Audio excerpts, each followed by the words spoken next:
আসসালামু আলাইকুম। আমি আশা করি আমাকে শোনা যাচ্ছে।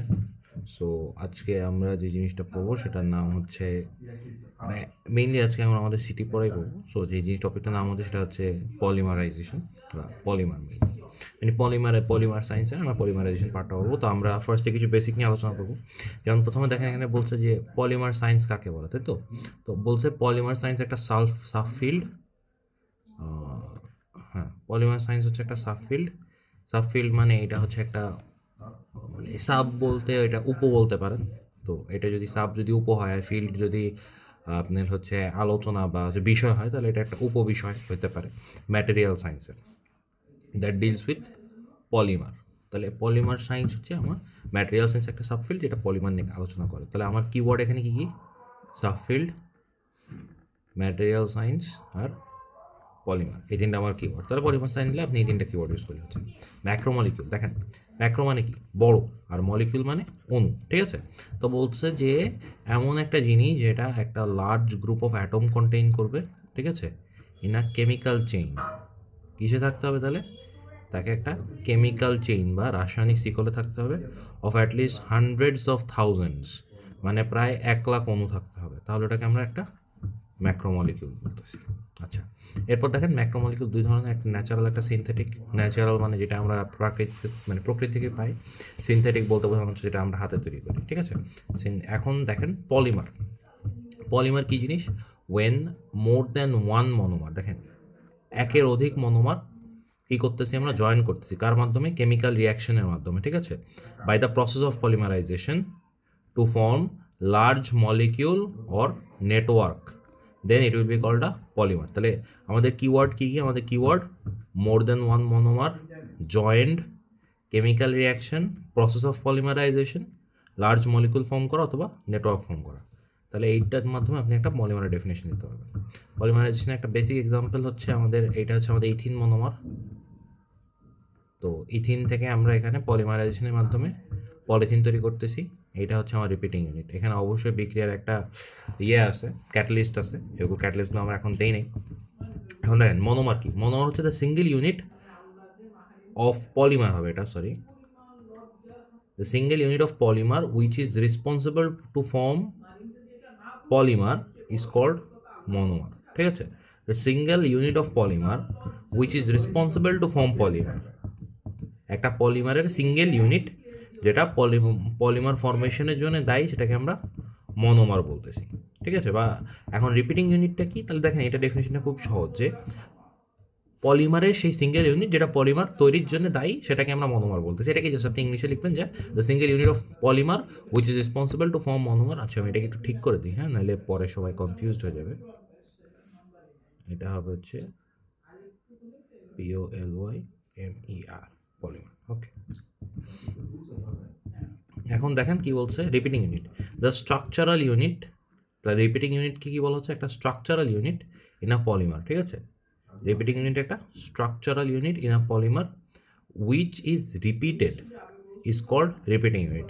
মানে একটা পলিমারের মধ্যে সেই স্ট্রাকচারাল ইউনিট যেটা বারবার রিপিট হচ্ছে। যেমন দেখেন এই পলিমারে কি, এই জিনিসটা স্ট্রাকচারাল ইউনিট। আমরা যখন একটা পলিমার করবো CH2 CH2 CH2 CH2, এই দেখেন এই একটা রিপিটিং ইউনিট, এই একটা রিপিটিং ইউনিট, এরকম অসংখ্য রিপিটিং ইউনিট থাকবে, তাই না? তো এই স্ট্রাকচারাল ইউনিট যেইটা হচ্ছে বারবার রিপিট হচ্ছে, সেটাকে আমরা বলছি রিপিটিং ইউনিট। নেক্সট, আচ্ছা, এখানে দেখেন আমরা যদি একটা এক্সাম্পল দেখি, হ্যাঁ এটা ঠিক আছে। দেখেন আমরা যে এক্সাম্পলটা দেখি, এটাকে আমরা বলতে হচ্ছে হেক্সামিথাইল ডায়ামাইন। হ্যাঁ, দেখেন 6টা মিথাইল গ্রুপ, এটা 2 হবে, এটা 2 হবে। হ্যাঁ, দেখেন এই CH2 এটাকে আমরা কি বলি? মিথাইল বলি, তাই না? মিথাইল, হ্যাঁ। তাহলে এই হেক্সামিথাইলিন, সরি এটা মিথাইলিন। যে CH3 হচ্ছে মিথাইল আর মিথাইলিন হচ্ছে CH2। তো এই যেহেতু দুইটা হাত ফাঁকা, তো এই হেক্সামিথাইলিন 6টা যেহেতু, এই জন্য হেক্সা, তো হেক্সামিথাইলিন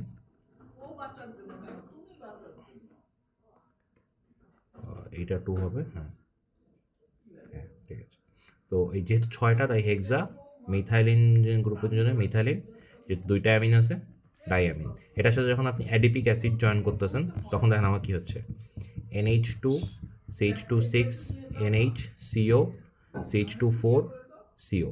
এই জিনিসটা কি তৈরি হলো আমার, এই জিনিসটা কিন্তু আমার হচ্ছে একটা মানে এটা কিন্তু একটা পলিমারাইজেশন বিক্রিয়া। হ্যাঁ, এটা কার পলিমারাইজেশন বিক্রিয়া এটা আমরা সামনে দেখব, ঠিক আছে। তো এরপরে বাট এই বিক্রিয়াটা হচ্ছে মানে এইটাও একটা পলিমারাইজেশন বিক্রিয়ার একটা এক্সাম্পল। আচ্ছা, আরেকটা যদি আমরা দেখি, এই দেখেন এইখানে হচ্ছে আমার এইটাকে বলতে পারি আমরা কি বলুন তো, এখানে দেখেন দুইটা বন্ড যেহেতু আছে, এই ডাবল বন্ড এটাকে আমরা কি বলা হয়, এটাকে বলা হচ্ছে আমরা প্রোপিন।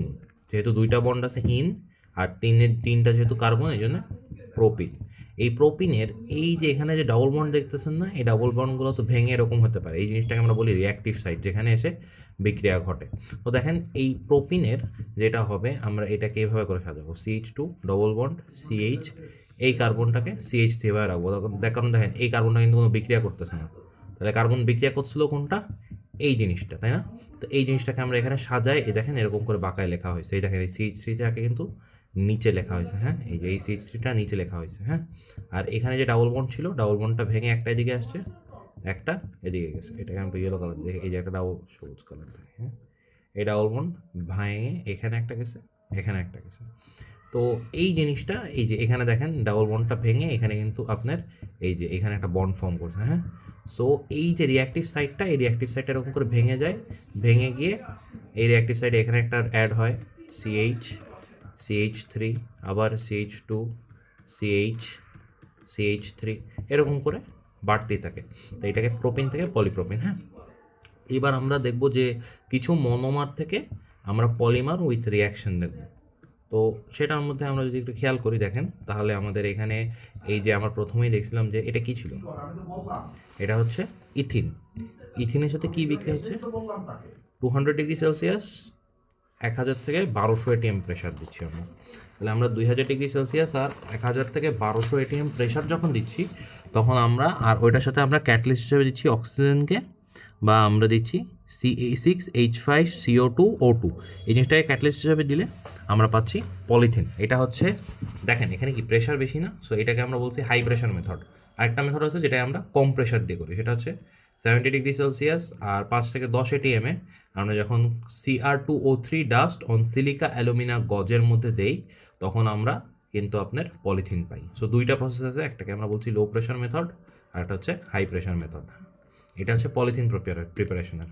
এরপরে দেখেন এছাড়া এইটা এই যে এই জিনিসটা দেখেন CH, ঠিক আছে, এই যে এইটা, এটা কি বলা হয় বলেন তো, এইটাকে আমরা বলে থাকি হচ্ছে CH2 ডবল বন্ড CH3। এটা কি প্রোপিন, তাই না? এই যে এখানে একটা ডবল বন্ড হবে, খেয়াল করে নিই, সরি, এখানে একটা ডবল বন্ড হবে। তো this is what, this is propene. প্রোপিনকে আপনি যখন 140 ATM 20°C আর TiCl3 প্রেজেন্স দেবেন, ও তৈরি হবে পলিপ্রোপিন। পিভিসি কি বলা হয়, পলিভিনাইল ক্লোরাইড। এখানে আমরা সবার আগে দেখব ভিনাইল ক্লোরাইড কীভাবে তৈরি হয়। আপনি যখন অ্যাসিটিলিন বা HC≡CH অ্যাসিটিলিন এইটাকে HCl এর সাথে বিক্রিয়া করবেন 250°C আর মার্কিউরি ক্লোরাইডের প্রেজেন্সে, তখন দেখেন এই যে ডাবল বন্ড সহ এখানে একটা ক্লোরিন থাকবে, এটাকে আমরা বলছি ভিনাইল ক্লোরাইড, ঠিক আছে। যদি এখানে মনে করেন CH2 ডবল বন্ড CH, এখানে G হইতে পারতো, মানে এখানে যে কোনো কিছু হইতে পারতো, ওটাকে আমরা ভিনাইল বলে, তারপরে এখানে যে জিনিসটা থাকে, এখানে যদি মনে করেন আপনার হচ্ছে Cl এর জায়গায় মনে করেন আপনার বিআর থাকতো, তাহলে আমরা ওটাকে বলতাম ভিনাইল ব্রোমাইড। তো এইটা হলো আমার ভিনাইল ক্লোরাইড। এই ভিনাইল ক্লোরাইডকে আপনি যখন 200°C 1000 ATM আর পারঅক্সাইডের মাধ্যমে দিবেন, তখন আমার তৈরি হবে পলিভিনাইল ক্লোরাইড, ঠিক আছে। দেখেন পলিভিনাইল, এই যে এখানে এইটা হচ্ছে রিঅ্যাক্টিভ সাইড, ওই যে আগের বা CH3-র মতো প্রোপিনে যেরকম ছিল, এই জিনিসটা ভেঙে এখানে ক্লোরিন চলে আসবে, এই একটা হাত যেটা থাকবে এটা এখানে চলে যাবে, এই হাতটা এখানে চলে যাবে, এরপর এখানে CH2 CH Cl CH2 CH Cl এরকম করে অ্যাড হইতেই থাকবে। এরপর যদি আমরা দেখি, এরপর আমরা যেটা দেখছি, দেখেন এটা কি, এটা হচ্ছে আমার এই যে বেনজিন। বেনজিনের সাথে আমি যখন ইথিনকে বিক্রিয়া করতেছি AlCl3 প্রেজেন্সে, দেখেন কি তৈরি হচ্ছে, বেনজিন। এটাকে এই গ্রুপটাকে আমরা কি বলি, ফিনাইল গ্রুপ। যখন এখান থেকে আমরা একটা H সরায় নেই, CH2 CH3, তাহলে কি বলা যায় বলেন তো, ইথাইল বেনজিন, তাই না? এই যে ইথাইল বেনজিন বলা যায় এটাকে। তো এই জিনিসটাকে যখন আপনি ক্রোমিয়াম Cr2O3 অথবা Fe2FeO3 যে কোনো একটা, ঠিক আছে, Cr2O3 অথবা FeO3 মানে আয়রন অক্সাইড যে কোনো একটা দিয়ে আপনি হচ্ছে 650 ডিগ্রি সেলসিয়াসের তাপমাত্রা দিবেন, আর এখান থেকে হাইড্রোজেন সরাই নেবেন, তখন এটা আপনাকে স্টাইরিন দিবে, ঠিক আছে। CH ডবল বন্ড CH2, এখানে একটা বেনজিন, এটাকে আমরা বলছি স্টাইরিন। এই স্টাইরিনকে বেনজাইল পারঅক্সাইডের মাধ্যমে হিট করলে আমরা পলিস্টাইরিন পাবো। এই হারটা ভেঙে এখানে যাবে, এখানে যাবে, এখানে আসবে CH2, তারপর CH, এখানে আসবে একটা বন্ড, আবার এখানেও এরকম CH2 CH, এখানে একটা বেনজিন থাকবে, এরকম করে এটা বাড়তে থাকবে, এটা হচ্ছে পলিস্টাইরিন। তো এই ক্যাটালিস্টগুলো একটু মনে রাখার চেষ্টা করবেন, ক্যাটালিস্টগুলো অনেকগুলো ক্যাটালিস্ট মনে রাখা একটু টাফ। এরপর দেখেন নাইলন 6,6 প্রিপারেশন। নাইলন 6,6-এ দেখেন আমরা হচ্ছে 1,6 হেক্সা, দেখেন কি বলছে 1,6 হেক্সা অ্যান্ড, আচ্ছা অ্যাসিডের নামটা এরকম দাও কেন? অ্যাসিডের নাম তো এরকম হওয়ার কথা না। আমি একটা সেকেন্ড আমি একটু চেক করি অ্যাসিডের নামটা কি ঠিক আছে। 1,6 হেক্সা অ্যানসিডায়োইক অ্যাসিড, অ্যানসিডায়োইক তো হওয়ার কথা না, হেক্সা অ্যানিডাইক অ্যাসিড। আচ্ছা এইটা হচ্ছে হবে 1,6 হেক্সা অ্যানিডাইক অ্যাসিড। তাও আমরা এটা একবার গুগলে একটু চেক করলেই হচ্ছে।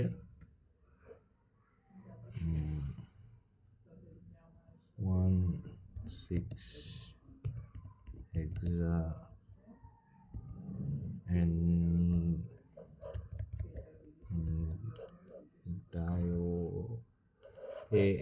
হেক্সা NE BiOIC অ্যাসিড। হ্যাঁ ঠিক আছে, এটা হচ্ছে অর 1,6 এই যে অ্যাডিপিক অ্যাসিড অথবা হেক্সা অ্যানিডায়োইক অ্যাসিড। তাহলে ঠিক আছে আমাদের, তাহলে আমরা এখানে ফেরত যাই। দেখেন এই যে হেক্সা অ্যানিডায়োইক অ্যাসিড অথবা অ্যাডিপিক অ্যাসিড যেটাকে আমরা বলি, আমি এই জন্যই কনফিউজ হয়ে গেছিলাম কারণ এটাতে অ্যাডিপিক অ্যাসিড পড়ছি।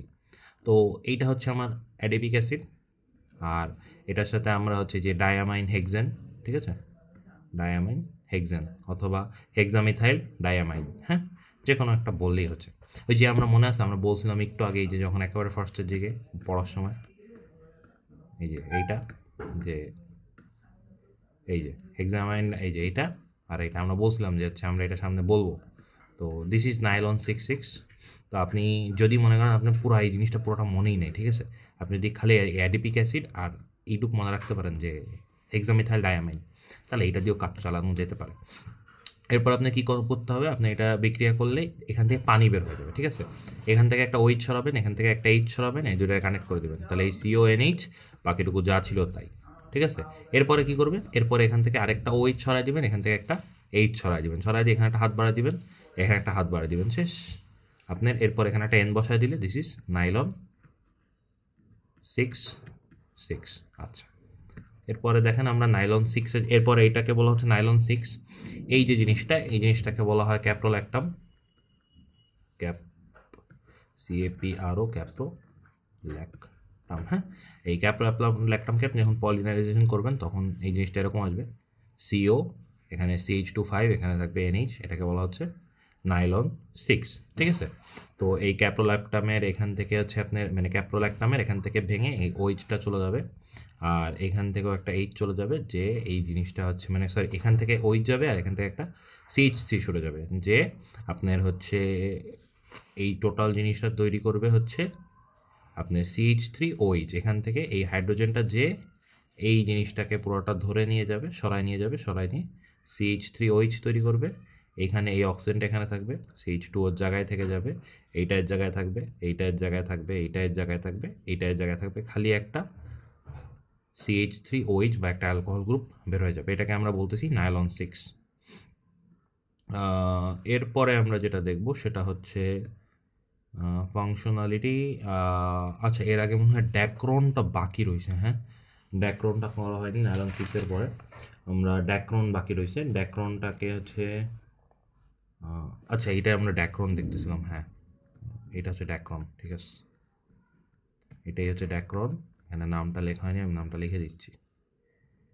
DACRON, এটা হচ্ছে ড্যাক্রন। হ্যাঁ, তো ড্যাক্রনের যে মনোমারটা, এই মনোমারটাকে হচ্ছে আমরা সাধারণত মানে ডেক্রনের মনোমারটাকে আমরা এইভাবে লিখি না, আমরা ডেক্রনের মনোমারটাকে সাধারণত বলি ইথাইল গ্লাইকল আর ডাইমিথাইল টেট্রাফেলেট, ঠিক আছে।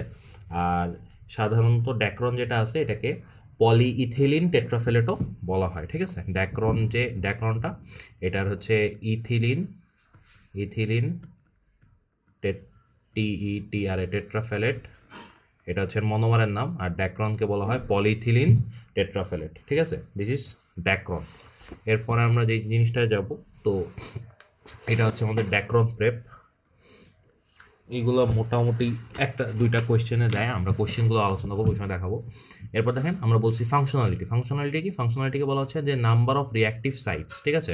একটা জিনিসের মধ্যে কতগুলো রিঅ্যাক্টিভ সাইট থাকতে পারে আমরা, অথবা একটা জিনিস কতগুলো হাইড্রোজেনকে মনে করেন হাইড্রোজেন বন্ডকে ও হচ্ছে সাপোর্ট করতে পারে, বা একটা রিয়াকশন কতগুলা আপনার হচ্ছে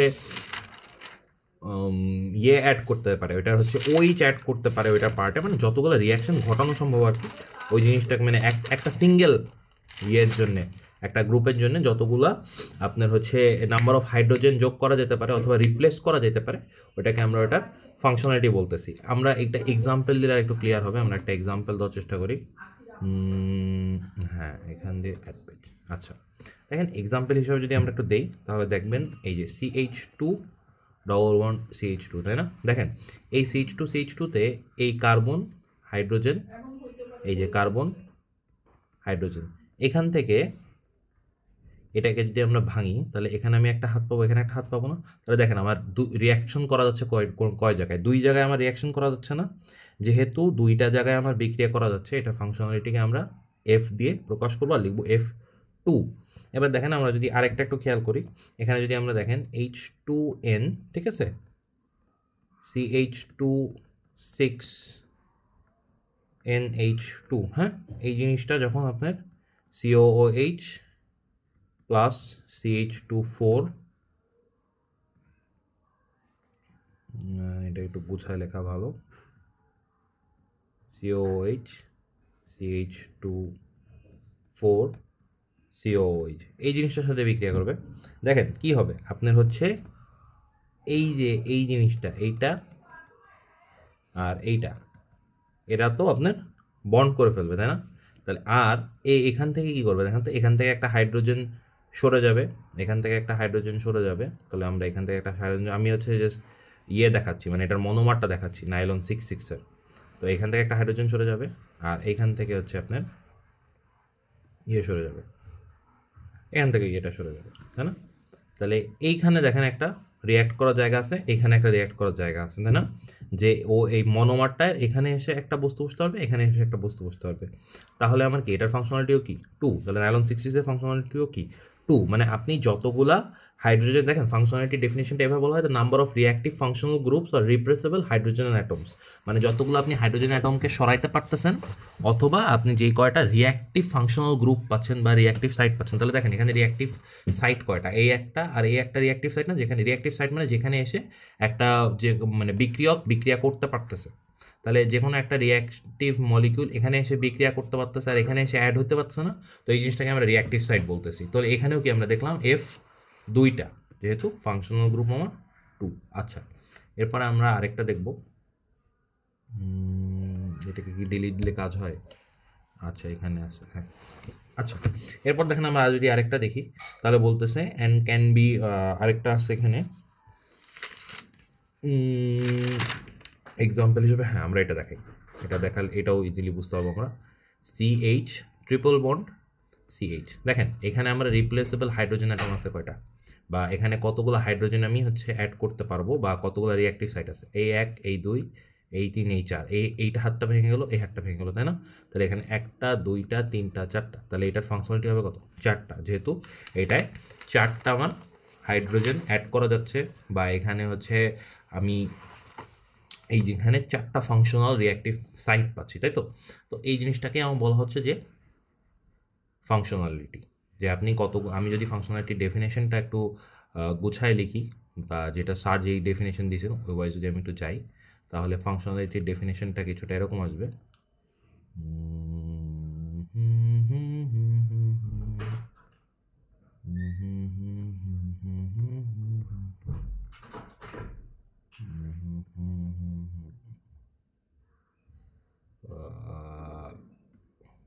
হ্যাঁ, এখানে এসে আমি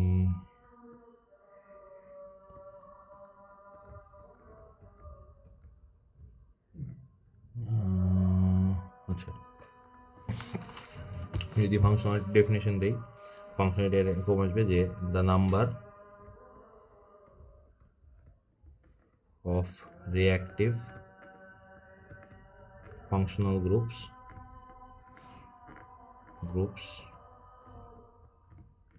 or replaceable hydrogen atoms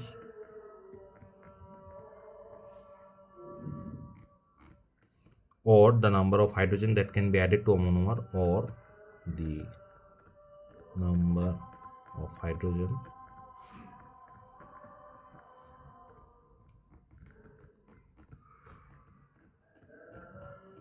to a monomer or আমরা বল মানে এটাকে or the number of functional sites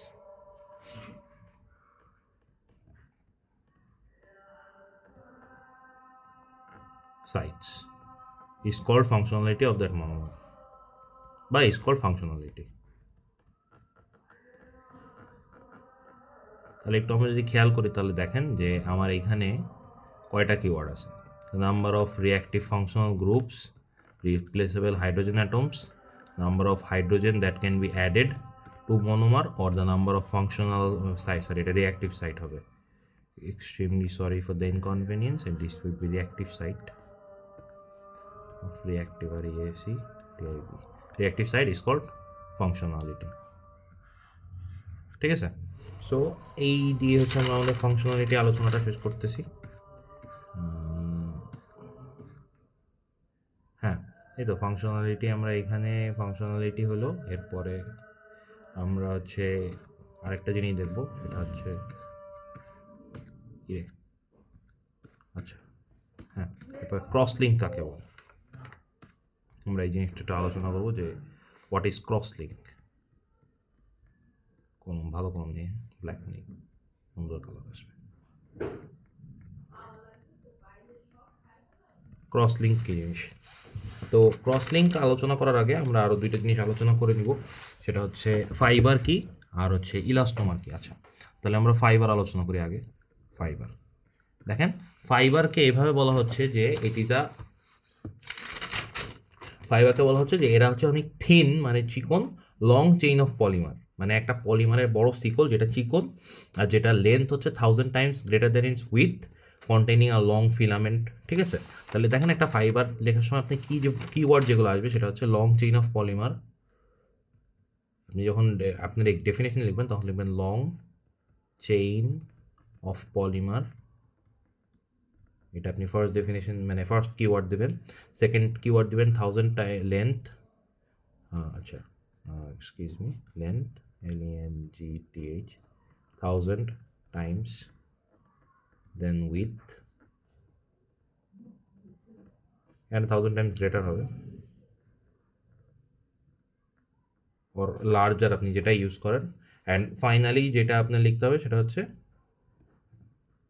যে এইটার দুইটা ক্রাইটেরিয়া আছে, 2 ক্রাইটেরিয়া।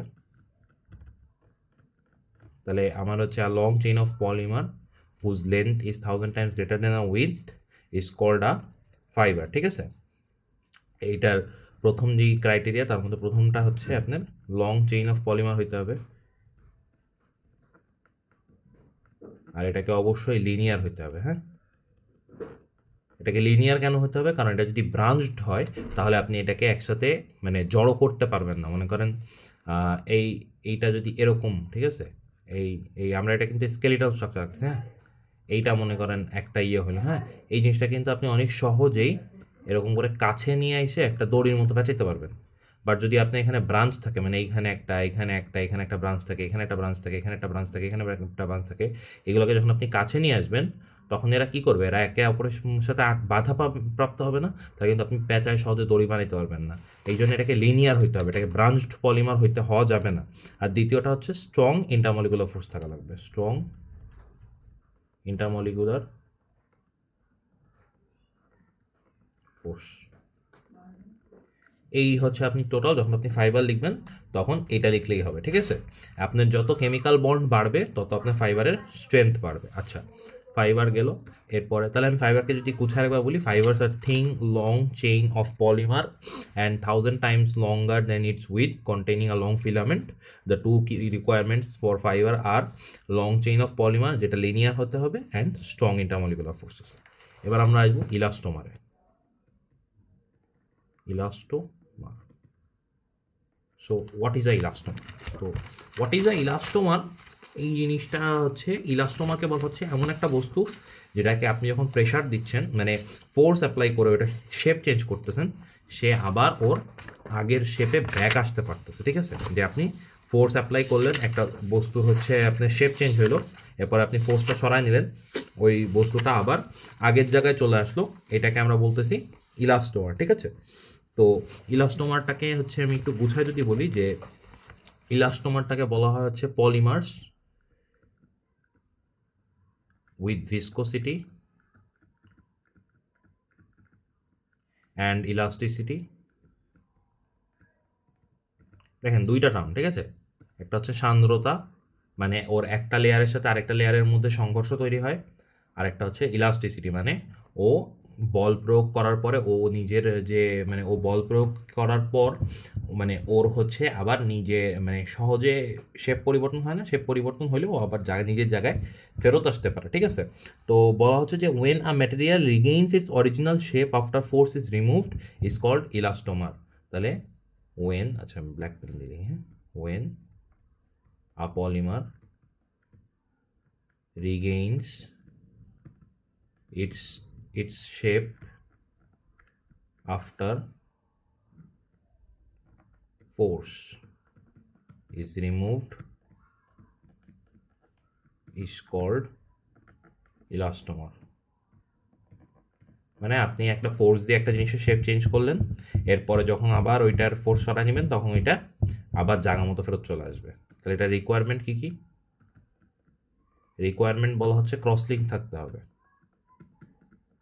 দ্বিতীয়টা বলা হচ্ছে সফট হইতে হবে, ফ্লেক্সিবল হইতে হবে, আর কি হইতে হবে, ব্রাঞ্চ হইতে হবে, ঠিক আছে। ক্রসলিঙ্ক থাকতে হবে, সফট, ফ্লেক্সিবল, ব্রাঞ্চড। আমরা ফাইবারে কি বলছি, ফাইবারে কিন্তু ওটা ব্রাঞ্চ হওয়া যাবে না, ঠিক আছে, লিনিয়ার হইতে হবে।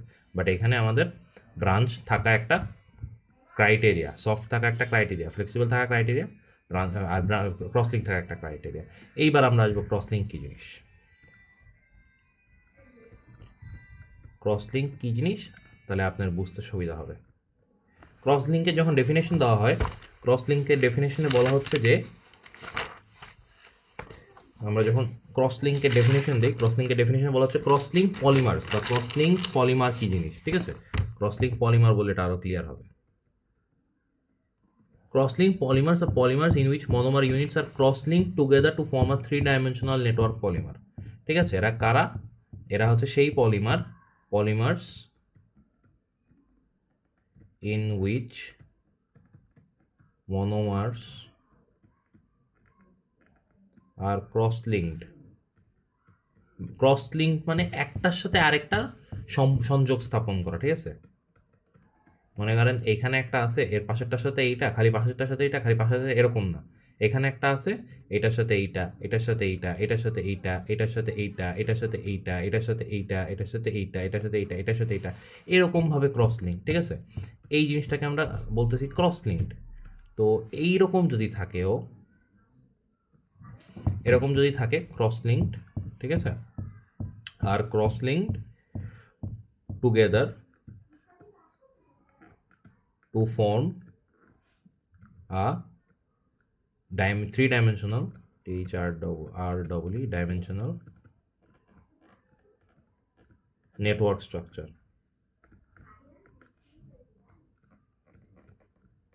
এখন নেটওয়ার্ক স্ট্রাকচারটা কি? নেটওয়ার্ক স্ট্রাকচার বলা হচ্ছে অনেকগুলা ক্রস লিঙ্ক যদি থাকে তাহলে ওটাকে আমরা নেটওয়ার্ক স্ট্রাকচার বলতেছি। মানে অনেকগুলা সংযোগ মিলে একটা নেটওয়ার্ক টাইপের তৈরি করতেছে, ঠিক আছে? তো এই জিনিসটাকে আমরা বলছি 3 ডাইমেনশনাল নেটওয়ার্ক স্ট্রাকচার পলিমার। তো এই জিনিসটাকে আমরা বলছি ক্রস লিঙ্ক পলিমার। এদের সাধারণ বৈশিষ্ট্য কেমন হয়? এরা সাধারণত হার্ড হয়। তারপরে কি বলতেছে? এরা সাধারণত রিজিড হয়, মানে এদের সহজে নড়ানো যায় না। তারপরে বলছে এরা ব্রিটেল হয়, মানে এরা ভঙ্গুর হয়, এদের ভেঙে ফেলা যায়, ঠিক আছে? এটার এক্সাম্পল হচ্ছে ব্যাকেলাইট হতে পারে, তারপরে আপনার হচ্ছে মেলামাইন ফর্মালডিহাইড হতে পারে। এখন আমার মূল প্রশ্ন যেটা, সেইটা যদি আমরা একটু ফেরত আসি, তাহলে দেখেন এখানে কি বলা হচ্ছে যে আপনার ইলাস্টোমারে আমার ক্রস লিঙ্ক থাকবে, ওটা হচ্ছে ব্রাঞ্চ হবে, ওটা আবার সফট আর ফ্লেক্সিবল হবে। তো একটা জিনিস যার ক্রস লিঙ্ক আছে ওটা সফট আর ফ্লেক্সিবল কেমনে হয়? আমরা তো এখানে বললাম যে ক্রস লিঙ্কের জিনিস হার্ড আর রিজিড হবে। কাহিনী হচ্ছে ইলাস্টোমারে ক্রস লিঙ্ক থাকে, আর ওটা কম সংখ্যক, মানে খুব বেশি ক্রস লিঙ্ক থাকে না, অল্প সংখ্যক ক্রস লিঙ্ক থাকে, যার কারণে ওইটা আপনার সফট আর ফ্লেক্সিবল হয়। যদি বেশি ক্রস লিঙ্ক থাকতো, সম্পূর্ণ ক্রস লিঙ্ক থাকতো, তো ওটা হার্ড, রিজিড আর ব্রিটাল হয়ে যেত। তাহলে আমরা ক্রস লিঙ্ক কি বুঝলাম? এবার আমরা একটা ইলাস্টোমারের এক্সাম্পল দেখি। সবচেয়ে চেনা পরিচিত আমাদের কাছে যে এক্সাম্পলটা, সেটা হচ্ছে সিস আইসোপ্রিন, বা হচ্ছে আমরা যেটাকে বলি ন্যাচারাল রাবার। তো ন্যাচারাল রাবারটা দেখতে কীরকম? ন্যাচারাল রাবারটা দেখতে এরকম খানিকটা। আপনার একটা সাইডে আপনার হচ্ছে CH2 carbon, double bond carbon, CH2, এর একটা সাইডে CH3, একটা সাইডে হাইড্রোজেন। হ্যাঁ, এরপরে দেখেন এই যে জিনিসটা না, আপনারা যদি খেয়াল করেন এই জিনিসটার সাথে এর আর একটা আপনার কানেকশন থাকবে, মানে একটার সাথে আরেকটা ইন্টারলিঙ্ক ভাবে থাকবে। এই একটা কার্বন ডাবল বন্ড, এখানে একটা আপনার থাকবে সি, আইদার এটা হাইড্রোজেন হতে পারে, অথবা এখানে আমি যেটা মানে যেখানে একটা দিলেই হচ্ছে, ঠিক আছে? মানে এটা খুব মানে দেওয়া একেবারে যে ম্যান্ডেটরি ভাবে দিতে হবে এরকম না। এই হয়ে গেল আপনার আচ্ছা, এখানে মানে আমরা একটু ভুল করছি স্ট্রাকচারে। এইচ, এখানে আসবে CH2, CH2 আসার পরে এই জিনিসটা আপনার হচ্ছে এইখানে যাবে। হ্যাঁ, CH2। আচ্ছা, আমরা একটু পুরোটাই ক্লিন করে রাখি, এটা অনেক বড় জায়গা লাগবে, এত ছোট জায়গায় রাখা কঠিন। এবার আমরা এটাকে একটু ক্লিয়ার করে রাখি, তাহলে এখানে বোঝা যাবে। Carbon double bond carbon, CH2, এখানে একটা CH3, এখানে একটা H, এখানে একটা CH2, এখান থেকে একটা কার্বন যাবে, ডাবল বন্ড কার্বন, এখানে চলে আসবে হচ্ছে আপনার মানে এখানে একটা CH2, এখানে একটা CH2, এই CH2 সাথে এখানে একটা কার্বন, ডবল বন্ড কার্বন, এখানে একটা CH2, এখানে একটা হচ্ছে আপনার CH3, এখানে একটা H। এই যে CH2 গেল না, এই CH2টা আপনার হচ্ছে আবার এইখানে একটা CH2 এর সাথে অ্যাড হবে, সেই CH2টা আপনার একটা কার্বনের সাথে ডাবল বন্ড কার্বন, এখানে একটা CH2, এখানে একটা CH3, এখানে একটা H। এবার যদি একটু খেয়াল করেন তাহলে দেখবেন, দেখেন এই একটা লাইন তৈরি হলো না, এই জিনিসটা এখানে গেলো, এই একটা লাইন তৈরি হলো না, এখানে গেলো, এই একটা লাইন তৈরি না, এরকম গেলো, আবার এখানে একটা লাইন তৈরি হবে। তাহলে দেখেন একটা এই যে জিগজ্যাগ, এই যে এরকম টাইপের একটা জিগজ্যাগ তৈরি করতেছে না? এই জিগজ্যাগটাই মেইনলি এইটার এরকম এই যে সফট আর ফ্লেক্সিবল হওয়ার কারণ, মানে এই ক্রস লিঙ্ক বলে এই জিগজ্যাগটাকে, এই জিগজ্যাগটাকে এই যে ক্রস লিঙ্ক বলা হচ্ছে। তো এরকম যেগুলো শক্ত হয় ওগুলোর সাথে এরকম আরও অসংখ্য ক্রস লিঙ্ক থাকে। বাট যেহেতু এই দেখেন রাবারে কিন্তু কম ক্রস লিঙ্ক, মানে একটা সিঙ্গেল ক্রস লিঙ্ক বা এরকম কম ক্রস লিঙ্ক থাকার কারণে এটা সফট আর ফ্লেক্সিবল হচ্ছে। আচ্ছা, এরপরে আমরা আরেকটা জিনিস দেখব, সেটা হচ্ছে প্লাস্টিক কাকে বলে। PLASTIC, প্লাস্টিক কাকে বলে? তো প্লাস্টিক হিসেবে বলা হচ্ছে যে plastic is a hard material shaped which contains shape network structure and synthetic process in polymer chain by different techniques like polyester, nylon, তারপরে হচ্ছে polyacrylene, PVC pipe, instrument etcetera. তো প্লাস্টিককে যদি আমরা আরও সহজ ডেফিনেশন দিই, এত কঠিন ডেফিনেশনে না গিয়ে যদি আমরা প্লাস্টিককে আরও সহজভাবে বলতে চাই, তাহলে বলা যেতে পারে হার্ড ম্যাটেরিয়াল, শক্ত hard material whose shape cannot be regained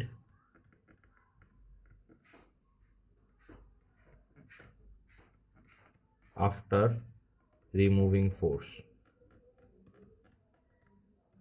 মানে আপনি ফোর্স অ্যাপ্লাই করছেন, অ্যাপ্লাই করার পর যখন ফোর্স সরাই দিচ্ছেন তখন আপনি আর ওটার আগের শেপটা পান নাই, ঠিক আছে। এটাকে it has space network structure. Space network structure কি? স্পেস নেটওয়ার্ক স্ট্রাকচার হচ্ছে যার অসংখ্য কি আছে, অসংখ্য ক্রস লিঙ্ক আছে, এটাকে বলা হচ্ছে স্পেস নেটওয়ার্ক স্ট্রাকচার। আচ্ছা, এরপরে আমরা চলে যাব, এরপরে আমরা যে জিনিসটা দেখবো, তাহলে এটা আমরা প্লাস্টিক হয়ে গেলো, ঠিক আছে। প্লাস্টিকের ওরকম কি তেমন কিছু জানা লাগবে না, যে synthetic process into polymer chain. প্লাস্টিকের হচ্ছে ডেফিনেশন এতটুকু পড়লেই হচ্ছে যে এটা শেপ চেঞ্জ করা যায় না, আর ওটার হচ্ছে অসংখ্য ক্রস লিঙ্ক থাকে, এটুকু পড়লেই মোটামুটি প্লাস্টিকের কাজ হয়ে যাচ্ছে। এরপরে দেখেন আমরা যেটা দেখবো সেটা হচ্ছে criteria of fibre forming polymer, ঠিক আছে। ফাইবার ফর্মিং পলিমারের ক্রাইটেরিয়া কি? Criteria of fibre forming polymer. আচ্ছা, তো ফাইবার ফর্মিং পলিমারের ক্রাইটেরিয়া যদি দেখি, আমার প্রথম ক্রাইটেরিয়াটা হতে হবে হাইড্রোফিলিক হতে হবে। ওই যে স্যার মনে আছে, নায়েব স্যার আমাদের দেখাইছিল যে হচ্ছে আমরা যখন র ম্যাটেরিয়াল নেই তখন ওই জিনিসটা হাইড্রোফোবিক থাকে, আমরা ওটাকে ট্রিটমেন্ট করে হাইড্রোফিলিক করি, কারণ আমাদের তো ওটার মধ্যে পানি ঢুকাইতে হবে, তাই না। তো ওই যে স্যার আমাদের টেনে দেখাইছিল যে পানি পড়তেছে না, ওটা র ছিল। সো আমাদের ফাইবারও এরকম, আমাদের ফাইবারকে হাইড্রোফিলিক হতে হবে, মানে পানি ফিলিক মানে কি, আকর্ষী, ঠিক আছে, আকর্ষী। তো আমাদের পানির প্রতি ওর আকর্ষণ থাকা লাগবে, এটা হচ্ছে আমার প্রথম পয়েন্ট। দ্বিতীয় পয়েন্টে আমরা বলতেছি যে এটাকে লিনিয়ার হতে হবে, বা লিনিয়ারিটি, LENEARITY, লিনিয়ারিটি হতে হবে, এটাকে ব্রাঞ্চড হওয়া যাবে না, ব্রাঞ্চড হওয়া যাবে না, এটা একটা নো গো। লিনিয়ার কেন হইতে হবে? যে কারণ ব্রাঞ্চ পলিমারকে আমরা একসাথে প্যাক করতে পারি না, ঠিক আছে। এই ব্রাঞ্চ পলিমারকে আমরা একসাথে প্যাক করতে পারি না, এটাকে আমরা হচ্ছে একসাথে আটকায় নিতে পারি না, কারণ একটা ব্রাঞ্চের সাথে আরেকটা ব্রাঞ্চ গুতা খায়, ওদের কম্প্যাক্ট করা যায় না, মানে ছোট করা যায় না, বা একসাথে পেঁচায় দেওয়া ফেলা যায় না। বাট একটা লিনিয়ার পলিমারকে আপনি কিন্তু একটার সাথে আরেকটা খুব সহজেই প্যাক করতে পারবেন, মানে ছোট করে নিয়ে আসতে পারবেন না, গুচ্ছ করতে পারবেন, আর ওইটা একটা অ্যাডিসিভ মানে একটা আঠালো প্রপার্টি তৈরি করে, ঠিক আছে। এই জন্য আমার লিনিয়ারিটির দরকার। এরপরে দরকার কি? ওরিয়েন্টেশন, ঠিক আছে, ORIENTATION। এই ওরিয়েন্টেশনটা দুই ধরনের হয়, একটা হচ্ছে প্যারালাল হয়, এই প্যারালাল হয়, অথবা এটা হইতে পারে আপনার হচ্ছে র্যান্ডম, ঠিক আছে। তো যদি আপনার প্যারালাল হয়, প্যারালাল মানে কি, এটা রেগুলার স্ট্রাকচার, তো যেটা যত বেশি রেগুলার স্ট্রাকচার হবে তত বেশি এটা ক্রিস্টালাইন হবে। এখন তাহলে প্রশ্ন আসতে পারে ক্রিস্টালাইন জিনিসটা কি? তো আমি ক্রিস্টালাইন জিনিসটা ডেফিনেশনটা দেই। ক্রিস্টালিনিটিকে বলানো হচ্ছে যে ক্রিস্টালাইন বা ক্রিস্টালিনিটিকে আমরা যদি একটু বলি, তাহলে ক্রিস্টালিনিটিকে বলা হচ্ছে is the percentage of polymer that is crystalline or the degree to which its molecule are shaped orderly. আমি এটা লিখতেছি, সমস্যা নেই। তো ক্রিস্টালিনিটি এটাকে বলা হচ্ছে the percentage of polymer, POLYMER, polymer that is crystalline or the degree to which its molecules are structured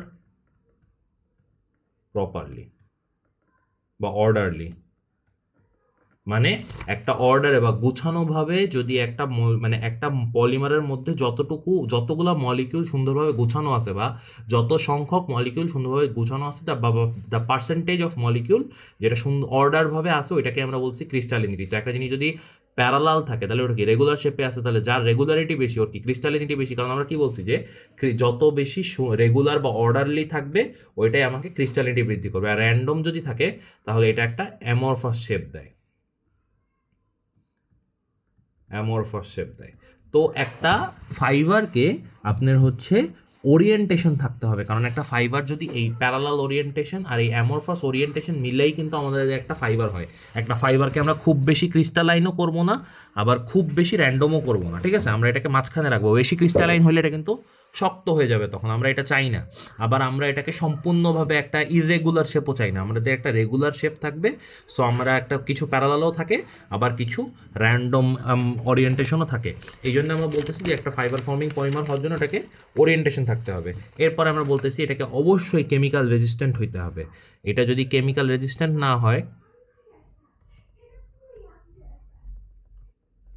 এটা যদি কেমিক্যাল রেজিস্ট্যান্স না হয়, মানে একটা কেমিক্যালের সাথে আসলে এটা যদি হচ্ছে আপনার বিক্রিয়া করে ফেলে, তাহলে তো আমার এই ফাইবার দিয়ে কোনো কাজ হবে না। কারণ আমরা বিভিন্ন সময় প্রসেস করার সময় যদি আমার ফাইবারটা যেন রিয়্যাক্ট না করে, আমাদের ওইটাই খেয়াল রাখতে হবে। এরপর এটাকে ডাই করা যেতে হবে, মানে রং করা যেন হয়, যাওয়া যায় এরকম একটা ফাইবার হতে হবে। সো এটার একটা ডায়াবিলিটি থাকতে হবে। অ্যান্ড ফাইনালি বলা হচ্ছে লেন্থ। তো আপনার অবশ্যই এই মানে একটা ফাইবারকে আমরা তো বলছি যে মানে ফাইবারকে বলা হয়েছে যে এটা অনেক বড় হইতে হবে, আর ওটা ব্রাঞ্চ হওয়া যাবে না, ঠিক আছে? তো আপনার একটা মানে লেন্থটা মিনিমাম বলা হয় যে একটা পলিমার চেইনের মিনিমাম 100 ন্যানোমিটার, একটা পলিমার চেইনের মিনিমাম 100 ন্যানোমিটার এলিয়েন জিটিএইচ থাকা উচিত for it to be considered a fibre. আর ওই ফাইবারটা হচ্ছে মানে এটার দুই ধরনের লেন্থ থাকে, একটা হচ্ছে শর্ট মানে লং ফিলামেন্ট, আর এটা হচ্ছে শর্ট ফিলামেন্ট। তো আমরা দেখেই আসছি যে আমাদের লং ফিলামেন্টটা থাকতে হবে, আর এটা ব্রাঞ্চ হওয়া যাবে না, এই জিনিসটা ব্রাঞ্চ হওয়া যাবে না। তাহলে আপনার কন্ডিশন দেখলেন, একটা হচ্ছে হাইপারবলিক, সরি আপনার কন্ডিশনটা হচ্ছে এটা হাইড্রোফিলিক হতে হবে, মানে পানি আকর্ষিত হবে, লিনিয়ারিটি হতে হবে, ওরিয়েন্টেশন থাকতে হবে, প্যারালালও থাকবে, আবার র্যান্ডম অ্যামরফাসও থাকবে, যেন এটা একেবারে ক্রিস্টালাইনও না হয়ে যায়, আবার একেবারে উল্টাপাল্টাও না হয়ে যায়, ঠিক আছে? এটা ব্রাঞ্চ হওয়া যাবে না, এটার কেমিক্যাল রেজিস্ট্যান্স হতে হবে, এটার লেন্থ থাকতে হবে 100 ন্যানোমিটার লেন্থ মিনিমাম থাকা দরকার একটা ফাইবার ফর্ম হওয়ার জন্য। এটাকে লং ফিলামেন্ট হওয়া হলে ভালো, শর্ট আপনি বলে দেবেন যে লেন্থ দুই ধরনের, একটা লং ফিলামেন্ট, একটা শর্ট ফিলামেন্ট, আমাদের ফাইবারটা যেন লং ফিলামেন্টের ফাইবার হয়, ঠিক আছে? আর অবশ্যই এটাকে কেমিক্যাল রেজিস্ট্যান্স হতে হবে, ডায়াবিলিটি থাকতে হবে। সো এইগুলা গেল হচ্ছে আমার মানে ফাইবার ফর্মিং ক্রাইটেরিয়া। তো একটা স্টেবল ফাইবার হলে ওর ক্রিস্টালিনিটি বা ব্রাঞ্চ থাকতে পারে, মানে একটা স্টেবল বলতে একটা শক্তপোক্ত যদি ফাইবার হয়, তাহলে ওটা ক্রিস্টালিনিটি বা ব্রাঞ্চ থাকতে পারে। এখন এরপরে আমরা যে জিনিসটা আসবো সেটা হচ্ছে দুইটা কোশ্চেনের মধ্যে প্রথম কোশ্চেনটাকে বলা হচ্ছে যে ইম্পর্টেন্স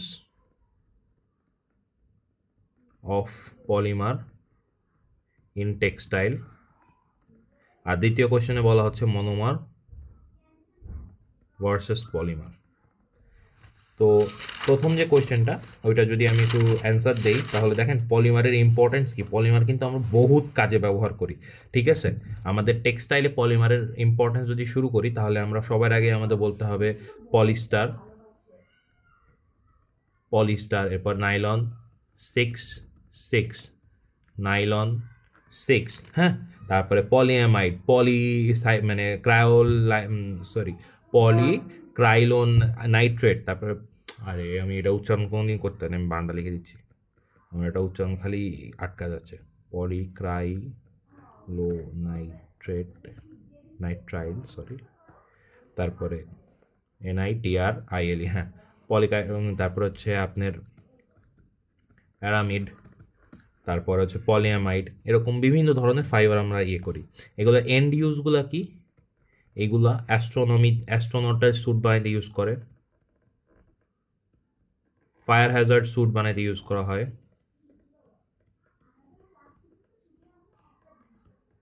তারপরে হচ্ছে আমাদের বাইসাইকেলের টায়ার,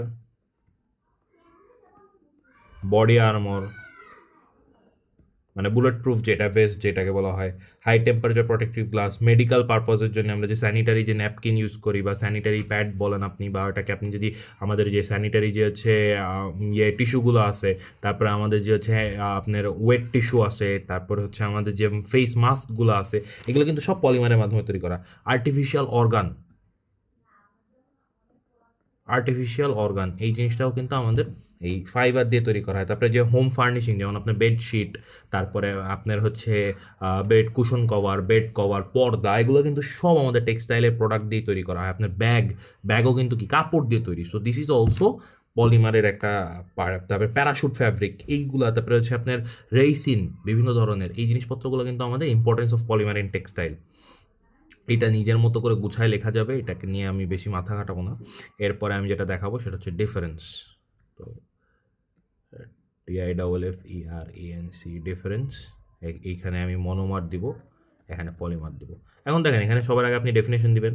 মনোমার কি, এখানে ডেফিনেশন পলিমার কি, ডেফিনেশন বলে আসছি, আবার বলবো না। এখানে বলতে হবে লো মলিকিউলার ওয়েট, এটা বলবেন হাই মলিকুলার ওয়েট, শেষ। এটার বলবেন কি আপনি, কোনো রিপিটিং ইউনিট নাই, নো রিপিটিং,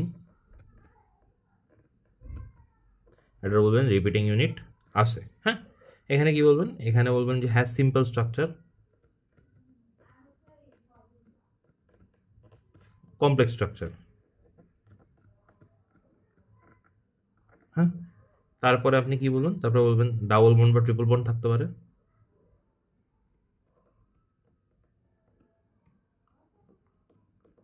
আর এখানে আপনি বলবেন যে হচ্ছে পলিমারে সাধারণত আমাদের অ্যামাইড লিঙ্কেজ অবলিক আমাদের হচ্ছে গ্লাইকোসাইডিক বন্ড থাকে, গ্লাইকো এসআইডিআইসি বন্ড, এটা সাধারণত থাকে। এই জিনিসটা যে আমাদের যে পুরানো টেক্সটাইলের ইয়ে আছে ওটার মধ্যে খুব সুন্দর করে দেওয়া। আর এরপর আপনি একটা এক্সাম্পল দিয়ে দিলেন পলিমারের একটা, মানে এখানে এই সাইডে ইথিন দিলেন, এই সাইডে পলিথিন দিলেন, এইটাই আপনার পলিমারের বেসিক ডিফারেন্স নিয়ে কাজ হয়ে যাবে। এরপর আমরা চলে যাব পলিমারাইজেশনে। পলিমারাইজেশনের আমাদের মেইন টপিক, আর আমাদের অনেকগুলো কোয়েশ্চেনের খুবই ক্লোজ রিলেটেড টপিক, যেখান থেকে আমাদের অনেক কোয়েশ্চেন আসে, সেটা হচ্ছে পলিমারাইজেশন। তো পলিমারাইজেশন বলছে the formation process of polymers is called polymerization. খুব ছোট ডেফিনেশন, খুব সহজ ডেফিনেশন, বলা হচ্ছে the formation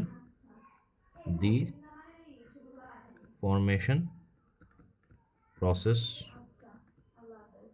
of polymers is called polymerization.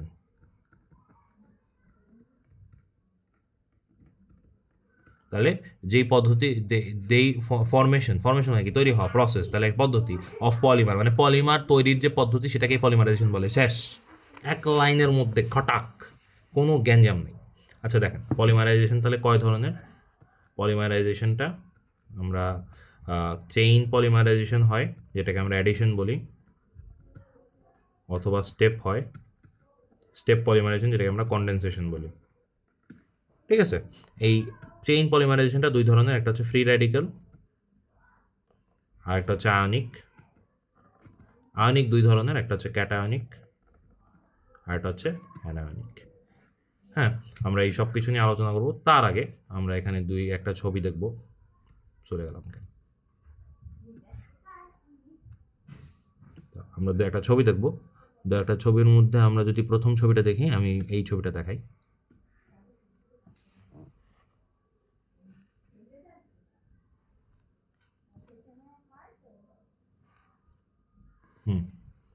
সব বড় করি, হ্যাঁ। আচ্ছা, তাহলে দেখেন এই যে আমরা এই ছবিটা হলে আমরা একটু ক্লিয়ার দেবো। এটা হচ্ছে একটা লিনিয়ার পলিমার, এটা একটা ব্রাঞ্চ পলিমার। দেখছেন এই ব্রাঞ্চ পলিমার যদি আমি এখানে আরেকটা নিয়ে আসি, এই ব্রাঞ্চের সাথে এই ব্রাঞ্চ, এখানে যদি ব্রাঞ্চ থাকে এটা কিন্তু বাড়ি খাওয়া যাবে, এটাকে একসাথে করা যাবে না, এই জন্য ব্রাঞ্চ থাকা যায় না। এটা হচ্ছে ক্রস লিঙ্ক, দেখছেন সব জায়গায় একটা একটা কানেক্টেড। আর আমরা রাবারের ক্ষেত্রে কি দেখছিলাম, রাবারের ক্ষেত্রে আমরা দেখছিলাম খালি এরকম জিগজ্যাগ, এই একটার সাথে আরেকটা, এটার সাথে এইটা, এটার সাথে এটা কিন্তু নাই, এটা হচ্ছে ব্রিটেল হয়। ঠিক আছে, আর রাবারটা একটু কম। আর এইটা যখন অনেক বেশি থাকে তখন এটাকে আমরা বলছি নেটওয়ার্ক স্ট্রাকচার। হ্যাঁ, আচ্ছা, এরপর আমরা আরেকটা ছবি দেখাবো। আমার ছবি দেখাতে খুব পছন্দ করি, যত ছবি তত ক্লিয়ার। হ্যাঁ, এই দেখেন এই জিনিসটা, এই এই এই এই এই এই এই এই এই এই এই এই এই দেখছেন, এরকম একটা স্ট্রাকচার হলো না? বাট আগেরটা কি তাই ছিল? আগেরটা কিন্তু এই দেখেন, এই যে দেখছেন, এটা কিন্তু ক্রস লিঙ্ক। আমার ক্রস লিঙ্ক কেমন হয়, এই দেখেন এটার ক্রস লিঙ্ক কেমন, এই এই এই এই এই এই এই দেখছেন পুরোটা পেঁচানো। আর এটার ক্রস লিঙ্কটা ছোটো ক্রস লিঙ্ক, মানে সম্পূর্ণ ক্রস লিঙ্ক না। এই জন্যে ন্যাচারাল রাবার আমরা কিন্তু অনেক ইজিলি ইয়ে করতে পারি, সফটার ইয়ে হয়। বাট নর্মালি যদি এটা এরকম না হয় তাহলে ওটা হার্ডার, আপনার হচ্ছে রিজিড হইতো। আচ্ছা, এরপরে আমরা আরও কয়েকটা ছবি দেখব। আয় বাবা, আসছে এই যে, এটাকে হচ্ছে আমরা পলি614 আইসোপ্রিন বলে থাকি, বা পলি আইসোপ্রিন। এই জিনিসটা হচ্ছে মেইনলি ন্যাচারাল রাবার। আচ্ছা, এই ছবিটাও দেখছি আমরা। এরপর আমরা আরেকটা ছবি দেখব।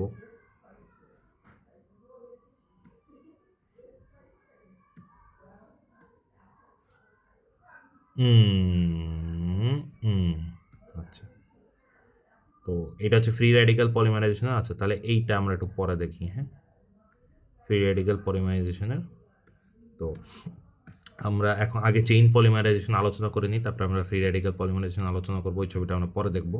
আমাদেরকে আর কোনো ছবি আছে আমরা একটু দেখে নিই। এদিকে এদিকে আর কোনো ছবি নাই। আচ্ছা, আছে মনে হয় না?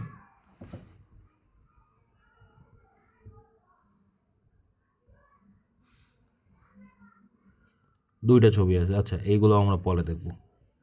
এগুলো পরে দেখবো। আচ্ছা, তাহলে এরপর আমরা বলতে হচ্ছে চেইন পলিমারাইজেশন কি। এবার আমরা কিছু ডেফিনেশন দেখবো। সেটা হচ্ছে চেইন পলিমারাইজেশন কি। হ্যাঁ, চেইন পলিমারাইজেশন কি। তো চেইন পলিমারাইজেশন কি বলা হচ্ছে যে chain is carried out by the addition of monomer or on the active side of polymer is called chain polymerisation. দেখেন, chain is carried out by addition of monomer on reactive side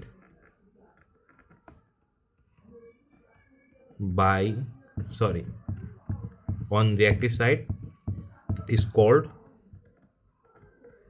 chain polymerization। হ্যাঁ, পলিএন মানে polymerisation. দেখেন keyword কয়টা, একটা chain তৈরি হবে কার মাধ্যমে, carried out মানে তৈরি হওয়া, চেইন অ্যাডিশনের মাধ্যমে, অ্যাডিশন মানে যোগ করা, কার অ্যাডিশন, মনোমার যোগ হবে কোথায়, রিঅ্যাক্টিভ সাইডে। তাহলে একটা পলিমারের রিঅ্যাক্টিভ সাইডে যদি মনোমার অ্যাড করে আমরা একটা চেইন তৈরি করি, ওই পলিমারাইজেশনটাকে কি বলা হচ্ছে, চেইন পলিমারাইজেশন। আর chain is carried out by the addition of monomer on reactive side is called chain polymerization. এবার আমরা আসি স্টেপ পলিমারাইজেশন। তাহলে স্টেপ কি জিনিস? স্টেপ পলিমারাইজেশন বলতেছে যখন when there is more than one monomer,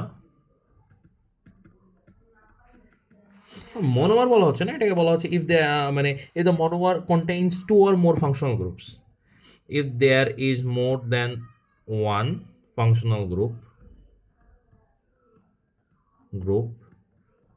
in a monomer, ওটাকে আমরা বলছি স্টেপ পলিমারাইজেশন। এই দুইটারই আমরা এখন এক্সাম্পল দিব, কারণ আমরা এক্সাম্পল যত দিব তত আমাদের ক্লিয়ার হয়ে যাবে। উদাহরণ দিলে আপনারা খুব ভালো বুঝেন, উদাহরণ দিলে অ্যাকচুয়ালি যে কোনো কেউ ভালো বুঝে। আচ্ছা, তো চেইন পলিমারাইজেশনে যদি আমরা এক্সাম্পল দিই, দেখেন তো এই মনে করেন একটা যে কোনো কিছু একটা ছিল। হ্যাঁ, এই ভদ্রলোককে আমি কি করলাম, ডিকম্পোজ করলাম, মানে ভেঙে দিলাম।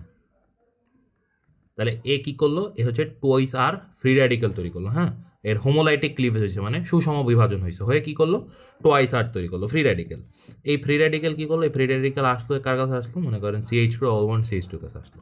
আইসে কি তৈরি করলো, আর CH2 বন্ড CH2। আচ্ছা, এখানে একটা ইয়ে হবে না, CH2 এই ভদ্রলোক কী করলো, একটা ফ্রি র্যাডিক্যাল তৈরি করলো। এই ফ্রি র্যাডিক্যাল কী করবে, এই ফ্রি র্যাডিক্যাল আরেকটা CH2 all1 CH2 কাছে যাবে, যে আর CH2 CH2 CH2 CH2। দেখেন এই জিনিসটাকে আমরা বলছি রিঅ্যাক্টিভ সাইড। এই যে এইখানে যে লাগতেছে না, এই জিনিসটাকে বলছি রিঅ্যাক্টিভ সাইড। এখন এইটা রিঅ্যাক্টিভ সাইড হয়ে গেছে। এটার সাথে এবার যদি আমি n সংখ্যক দেই, n সংখ্যক CH2 all1 CH2, এটা তৈরি করবে আর CH2 হ্যাঁ, এই জিনিসটাকে আমরা বলি এরপরে CH2 এখানে রিঅ্যাক্টিভ সাইড। তাহলে রিঅ্যাক্টিভ সাইডটা কোথায় চলে আসলো, রিঅ্যাক্টিভ সাইডটা এখানে চলে আসলো। তাহলে এই যে জিনিসটা তৈরি হচ্ছে, দেখেন একটা চেইন বাড়তেই আছে না, এই জিনিসটাকে আমরা বলছি চেইন পলিমারাইজেশন। তাহলে স্টেপ পলিমারাইজেশন কি? স্টেপ পলিমারাইজেশন হচ্ছে, ধরে নেন যে COOH, এখানে একটা বেনজিন ছিল, বেনজিন COOH, এই জিনিসটা আপনার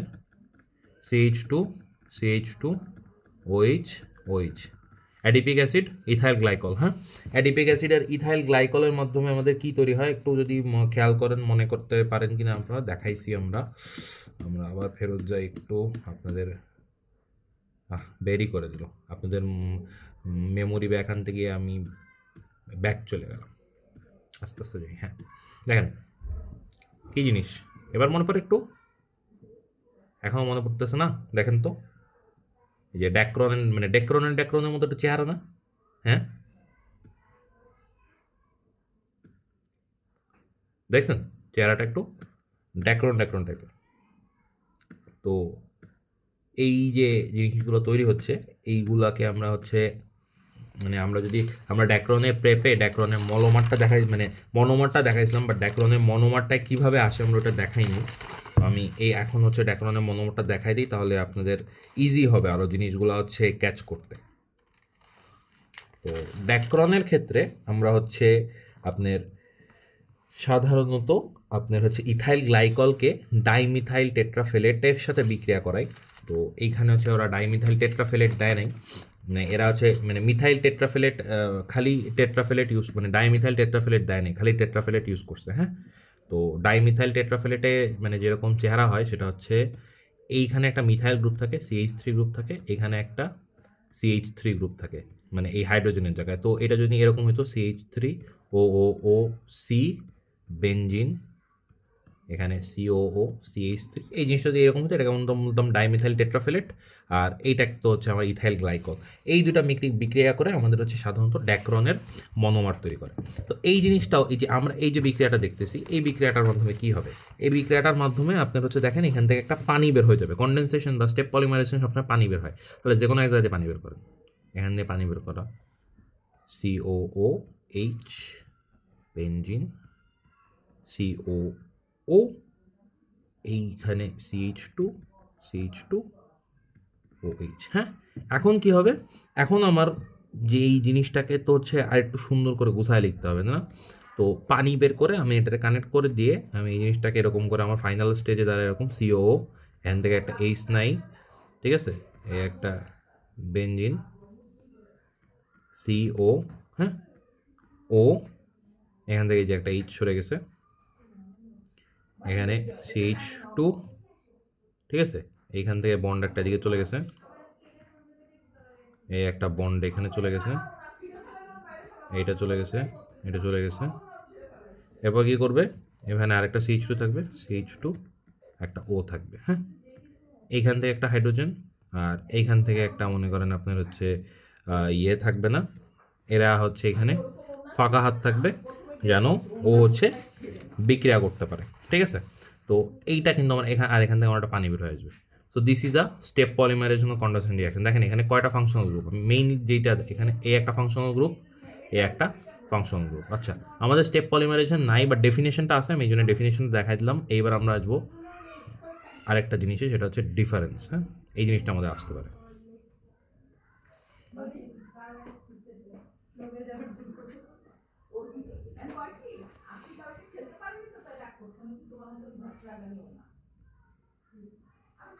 চেইন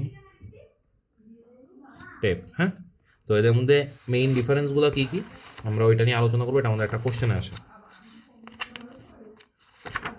তো কোশ্চেনের মধ্যে আমরা সবার আগে হচ্ছে এটার স্পিড, এটা যেটা মানে আমাদের যে ক্রাইটেরিয়াগুলো আছে তার মধ্যে আছে স্পিড। চেইন পলিমারাইজেশন একটা স্লো প্রসেস, স্টেপ একটা ফাস্ট প্রসেস। হ্যাঁ, তারপরে আমাকে বলা হচ্ছে এটার বাই প্রোডাক্ট, এটার বাই প্রোডাক্ট থাকে না, এটার বাই প্রোডাক্ট থাকে, মানে বাই প্রোডাক্ট তৈরি হওয়ার চান্স থাকে। ফ্রি র্যাডিক্যাল, এটা ইউজ করি, এটা ইউজ করি না। Steps, initiation, termination, elongation. Initiation মানে শুরু করা, ইলংগেশন মানে বড় করা, টার্মিনেশন মানে শেষ করা। এখানে নো সাচ স্টেপস। আর ফাইনালি আমরা যেটা বলতেছি, এখানে আমরা একটা এক্সাম্পল দিব চেইন পলিমারাইজেশনের, এখানে একটা এক্সাম্পল দিব স্টেপ পলিমারাইজেশন। আমার ডিফারেন্স শেষ। এটা কোশ্চেনে আসে, কালকেও আসবে কিনা আমি জানি না, আসার চান্স আছে, তো দেখে যান। আচ্ছা, তো এরপরে আমরা যেটা চলে যাব সেটা হচ্ছে এখানে স্টেপ পলিমারাইজেশনের ক্ষেত্রে আমাদের দুইটা স্ট্রাকচার দেখতে বলে আসা হয়েছিল, সেটা হচ্ছে ব্যাকেলাইট আর ইউরিয়া ফর্মালডিহাইড। আমরা এই দুইটার স্ট্রাকচার একটু দেখব। 1 ঘন্টা ধরে লেকচার দিচ্ছি, আসলেই কষ্টকর। স্যারদের মানে স্যাররা 50 মিনিট ধরে লেকচার দেয় কীভাবে, এটা মানে আসলে একটা ভাবার বিষয়। BAKELIT, Bakelite. ব্যাকেলাইটে কী হচ্ছে দেখেন, একটা OH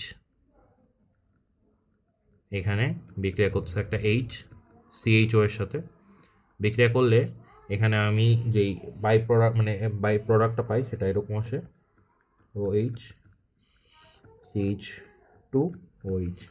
এটাকে আমি যখন পলিমারাইজেশন করব এই জিনিসটা দ্বারা এরকম OH CH2 OH N এরকম টাইপের একটা আমার হচ্ছে ব্যাকেলাইটের পলিমার, মানে এটা ব্যাকেলাইট অ্যাকচুয়ালি। হ্যাঁ, this is Bakelite, this is Bakelite.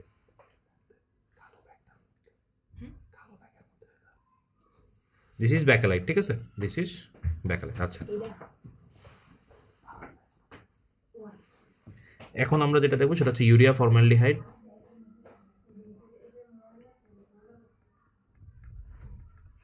তো ইউরিয়া ফর্মালডিহাইড কি আপনার হচ্ছে HC double bond OH HCHO plus H2N CO NH2 plus HC double bond OH। এই জিনিসটাকে যখন আপনি পলিমারাইজেশন করুন, আমি মাঝখানে স্টেপটা ডাইরেক্ট বাদ দিয়ে আমি পলিমারাইজেশনটা দেখাচ্ছি, তখন আপনার আসবে সামথিং এরকম একটা structure CH2 NH C double bond O NH CH2। এই জিনিসটাকে আমরা বলি ইউরিয়া ফর্মালডিহাইড, এটাকে অনেক সময় রেসিনও বলা হয়। সো এইটা হচ্ছে ইউরিয়া ফর্মালডিহাইডের স্ট্রাকচার, আর আগেরটা ছিল ব্যাকেলাইটের স্ট্রাকচার। এই দুটো একটু দেখে যান, কালকে আসতে পারে।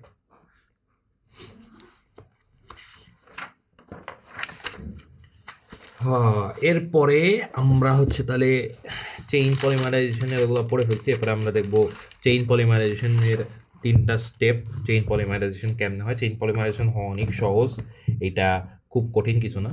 তো এটার প্রথম পার্ট হচ্ছে চেইন ইনিশিয়েশন। তো চেইন ইনিশিয়েশন মানে শুরু। চেইন ইনিশিয়েশনে কি হয়? Here a compound decomposes to form free radical, মানে আমার ফ্রি র্যাডিক্যাল তৈরি করতে হবে।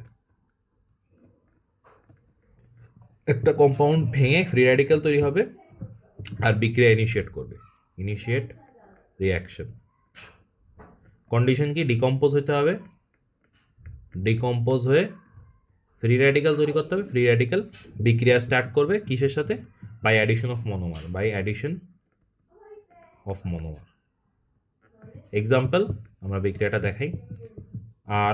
আর ছিল, ভাঙলো, ডিকম্পোজ, টোয়াইস আর প্রাইম হলো, মানে টোয়াইস আর ডট বা ফ্রি র্যাডিক্যাল হইলো। ফ্রি র্যাডিক্যাল আসলো যে কোনো, মনে করেন আপনার CH2 ডবল বন্ড CHG। এখানে জির জায়গায় যে কোনো কিছু হইতে পারে। জি এর জায়গায় হচ্ছে আপনার ক্লোরিন হইতে পারে, ব্রোমিন হইতে পারে, CH3 হইতে পারে, ফিনাইল গ্রুপ হইতে পারে, মানে আমার এই যে এই জিনিস এইটা হইতে পারে, মানে এখানে একটা বন্ড, হাইড্রোজেন কম। এছাড়াও আপনার হচ্ছে এখানে সায়ানাইড হইতে পারে, মানে যে কোনো কিছু হইতে পারে, ঠিক আছে। এটা ফিনাইল মেইনলি। তো এটা যখন আমি ওভাবে বিক্রিয়া করলাম, তাহলে আমার এটা বিক্রিয়া করলে কি আসবে? কই গেল কলম? হ্যাঁ, তাহলে এখান থেকে আমার এটা ইয়ে করলে দেখেন এখানে আসবে আর CH2 CH রিয়াক্টিভ, এখানে একটা জিটা থেকে যাবে। হ্যাঁ, এরপরে কি হচ্ছে? এরপরে যেটা হবে, এই পর্যন্ত এইটা হয়ে গেল আমার। এই দেখেন এইখানে একটা এই যে মনোমারের সাথে অ্যাড হয়ে একটা আমার ফ্রি র্যাডিক্যাল তৈরি করলো না? এটা আমার চেইন ইনিশিয়েশন হয়ে গেছে। এবার কি হবে? এবার আর CH2 CHG, এটা আরেকটা CH2 ডবল বন্ড CHG সাথে বিক্রিয়া করে আর CH2 CH CH2 CHG জি, এরকম করে আস্তে আস্তে এরকম করে যত আপনার যত ইচ্ছা ভাই ততগুলো দিয়ে ফাইনালি এটার এরকম বানায় আর CH2 CHGN, এখানে CH2 CHG। হ্যাঁ, ফাইনালি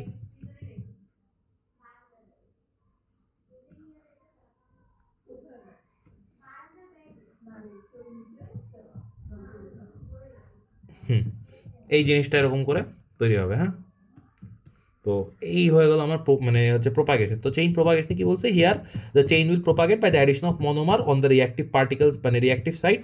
আর মলিকুলার ওয়েট বাড়বে, আপনার মলিকুলার ওয়েট বাড়বে,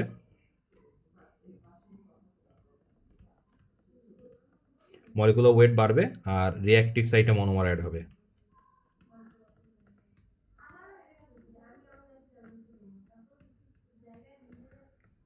আর এরপরে ফাইনালি কি হবে? Chain termination. কষ্ট হয়ে যাচ্ছে ভাই, বিরাট কষ্ট চেইন টার্মিনেশন।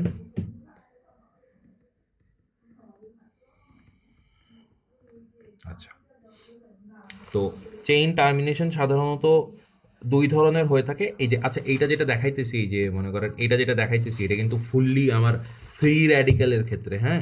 এই যে আপনাকে যেটা দেখানো হচ্ছে এটা হচ্ছে ফ্রি র্যাডিক্যাল ক্ষেত্রে। তো ফ্রি র্যাডিক্যাল পলিমারাইজেশনের ক্ষেত্রে, হ্যাঁ, আমরা যেটা দেখাচ্ছি চেইনের মানে চেইন পলিমারাইজেশনের এক্সাম্পল। তা ফ্রি র্যাডিক্যাল পলিমারাইজেশনে কি বলা হচ্ছে দেখেন, if the polymerization is carried out of free radical through successive addition of monomer then it is called a free radical polymerisation.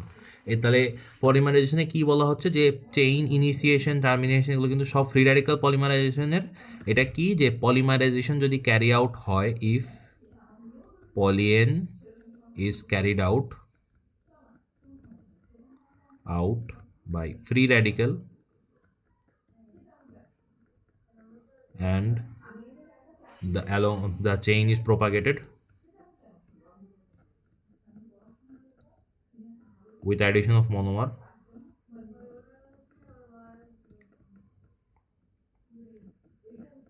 ঠিক আছে, তখন এই জিনিসটাকে বলতে and then it is called free radical polymerization. তাহলে আমার চেইন যদি free radical মানে বিক্রিয়াটা যদি ফ্রি র্যাডিক্যালের মাধ্যমে আর চেইন যদি মনোমার যোগ হতে হতে বাড়ে, ওটাকে আমরা ফ্রি র্যাডিক্যাল পলিমারাইজেশন বলতেছি।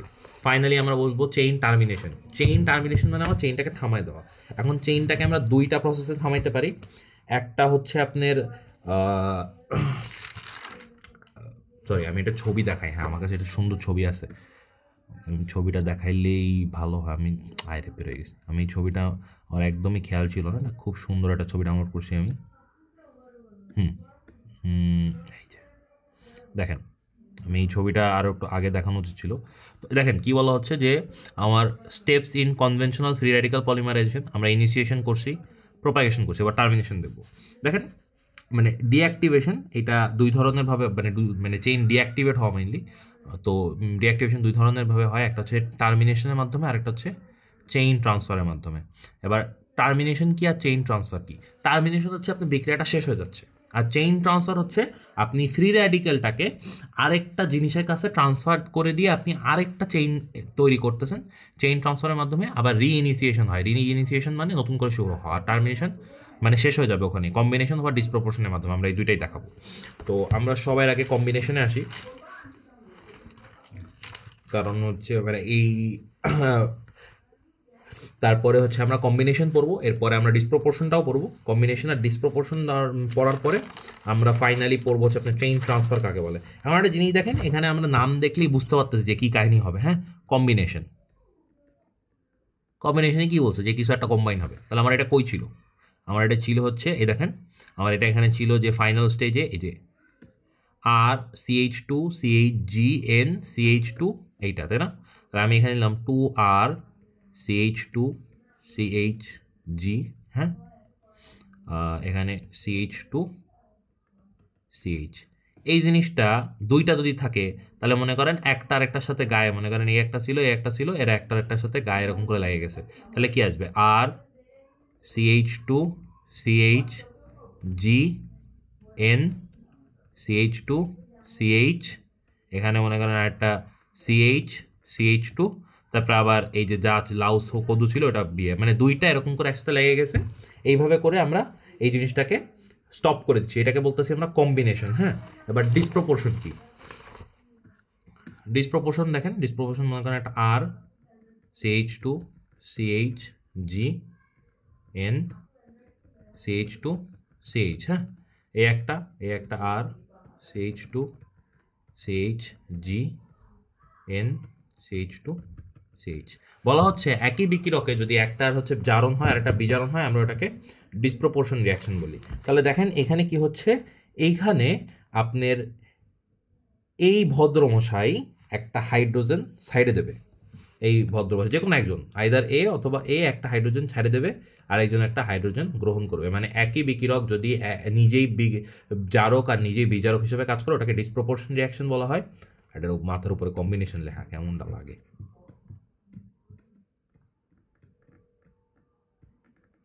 তো ডিসপ্রপোর্শনে কি হচ্ছে? ডিসপ্রপোর্শনে যেটা হবে সেটা হচ্ছে এই ভদ্রলোক ইনি ডবল বন্ড ফর্ম করবে আর এখান থেকে একটা হাইড্রোজেন এখানে এসে CH মানে এখানে CH2 তৈরি করবে। হ্যাঁ, তো এইটার মাধ্যমে আমরা ডিসপ্রপোর্শন রিয়াকশনটার শেষ টানতে পারতেছি। তো ওইটার একটু আইকেলিক মানে আঁকানোর ব্যবস্থা, আঁকাকির ব্যবস্থা করতে হবে না, আঁকাকির ব্যবস্থা করতে হবে। কই আঁকা যায় এখানে, এটা মুছে দিয়ে আঁকি, যেহেতু আঁকাই লাগবে এটা মুছে দিয়ে আঁকি, সমস্যা নেই। তো এখানে ডাবল বন্ড হবে, হাইড্রোজেন একটা সরে যাবে, এখানে একটা হাইড্রোজেন এক্সট্রা হয়ে গেল আমার ডিসপ্রপোর্শন রিয়াকশন। এ একটা হাইড্রোজেন অ্যাকসেপ্ট করলো, একটা হাইড্রোজেন রিলিজ করলো, রিলিজ একটা, এটার মাধ্যমে আমরা ডিসপ্রপোর্শন রিয়াকশন তৈরি করছি। হ্যাঁ, আর এরপরে আমার যে ফাইনালি যেটাকে বলতেছি সেটা হচ্ছে চেইন ট্রান্সফার, যেটা হচ্ছে আমার এই দেখেন আমার কিন্তু টার্মিনেশন শেষ হয়ে গেছে। হ্যাঁ, টার্মিনেশনের কম্বিনেশন ডিসপ্রপোর্শন আমরা দুইটা দেখছি, এবার দেখবো চেইন ট্রান্সফারের মাধ্যমে ডিঅ্যাক্টিভেশন হওয়া, এটার মধ্যে আবার ইনিশিয়েশন হবে। তো চেইন ট্রান্সফার কি বলতেছে যে if any compound is responsible to reduce the chain propagation step by forming a lower molecular weight than that compound, it is called chain transfer agent. Chain transfer agent কে বোঝার আগে আমার chain transfer বুঝতে হবে। what is chain transfer? বলা হচ্ছে যে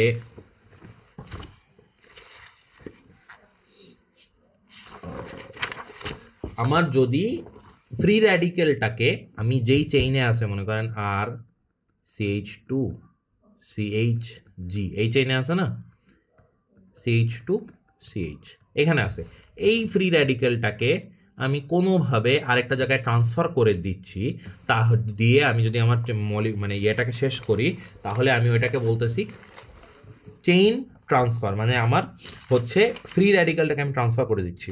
তাহলে এটাকে আমি কিভাবে করতে পারি, এটাকে মনে করেন আমি এই ভদ্রলোকের সাথে একটা CCl4 নিয়ে আসলাম। হ্যাঁ, এই ভদ্রলোকের সাথে আমি একটা CCl4 নিয়ে আসলাম, তাহলে কি হবে, এই CCl4 থেকে এই মানে এই জিনিসটা এ অ্যাকসেপ্ট করবে, অ্যাকসেপ্ট করে এ CH এর জায়গায় থেকে যাবে, CHটা রিঅ্যাক্টিভ থাকবে না, ওই CHটা CH এর জায়গায় থেকে যাবে, আর ওইখানে মনে করেন হচ্ছে একটা ক্লোরিন অ্যাড হয়ে যাবে, মানে এর নিয়ে নিবে, এখান থেকে একটা ক্লোরিন দিয়ে দিবে। তাহলে এই জিনিসটা পরে তাহলে কি দাঁড়াবে, আর CH2 CH, এখানে GN CH2 আছে, এখানে N CH2 CH Cl, আর এটা হয়ে যাবে CCl3। হ্যাঁ, এই ভদ্রলোক আরেকটা এরকম লোকের কাছে যাবে, যায় কি করবে, মানে এ কি করবে, এ মনে করেন হচ্ছে এ মনে করেন এর কাছে আসবে CH2 ডবল বন্ড CHG।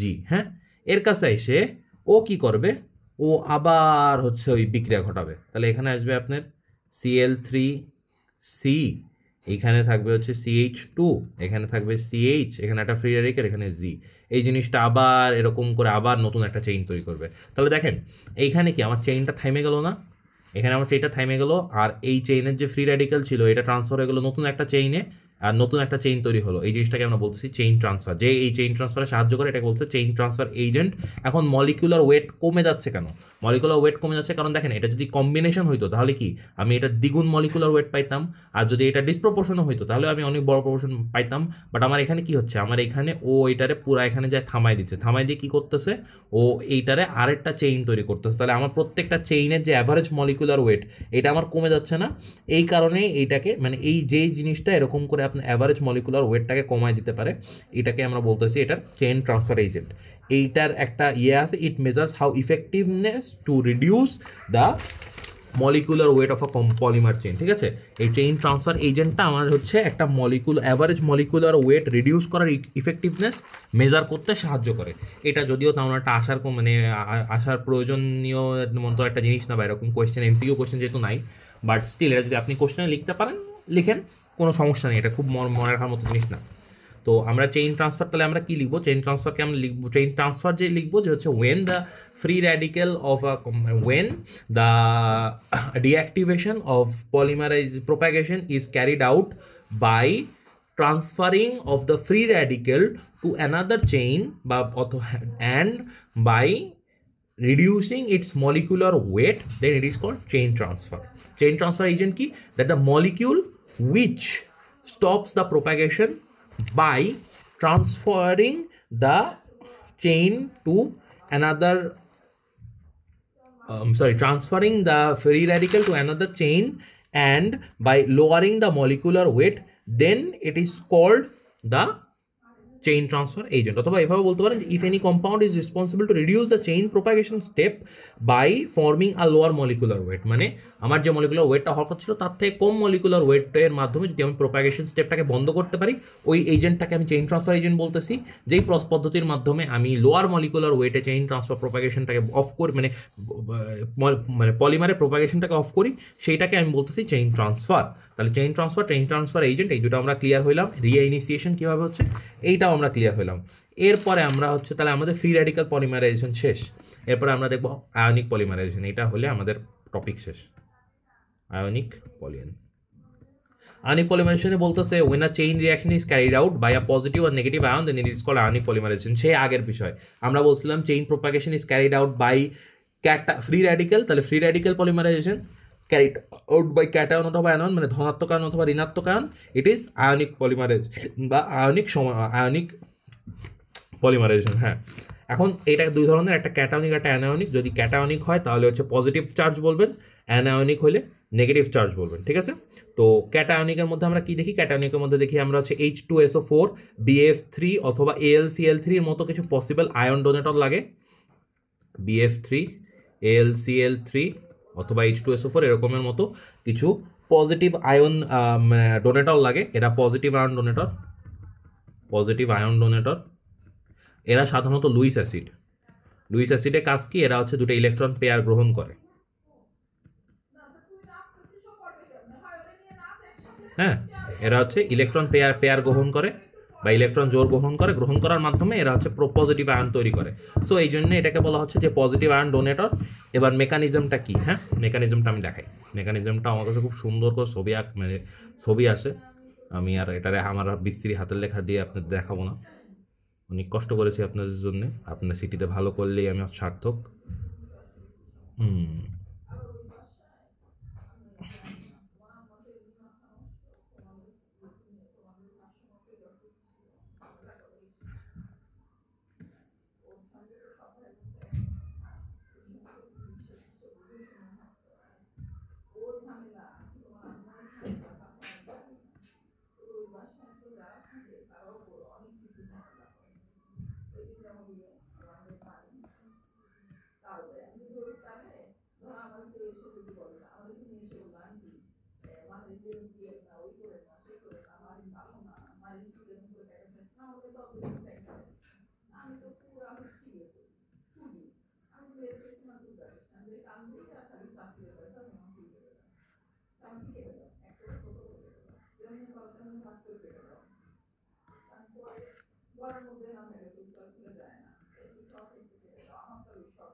আচ্ছা, তো দেখেন আমরা যদি এখানে, আচ্ছা এটা polymerization of styrene, propagation, termination, cationic polymerization of styrene with AlCl3। আচ্ছা, তাহলে এইটা আমার লাগবে না।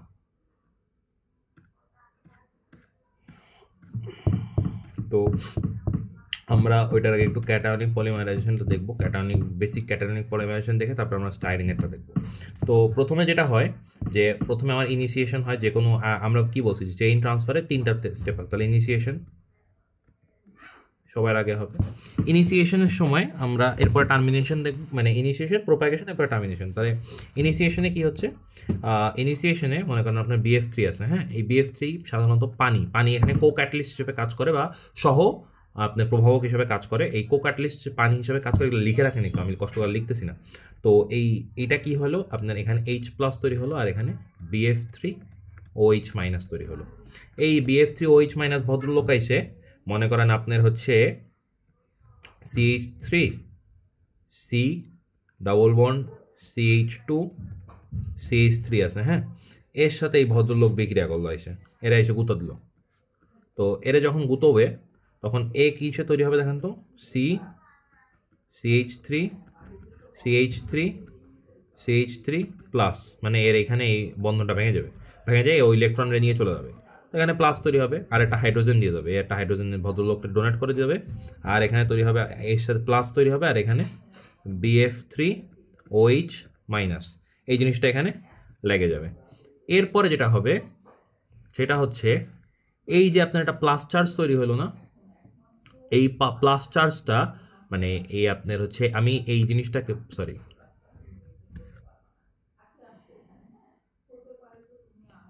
এই পুরো জিনিসটাকে ধরে নিলাম আমি বলতেছি সি, হ্যাঁ, আর এই পুরো জিনিসটাকে আমি বলতেছি ডি। আচ্ছা, এটাকে আমি সি না দিয়ে এটাকে আমি বললাম হচ্ছে কিউ, ঠিক আছে।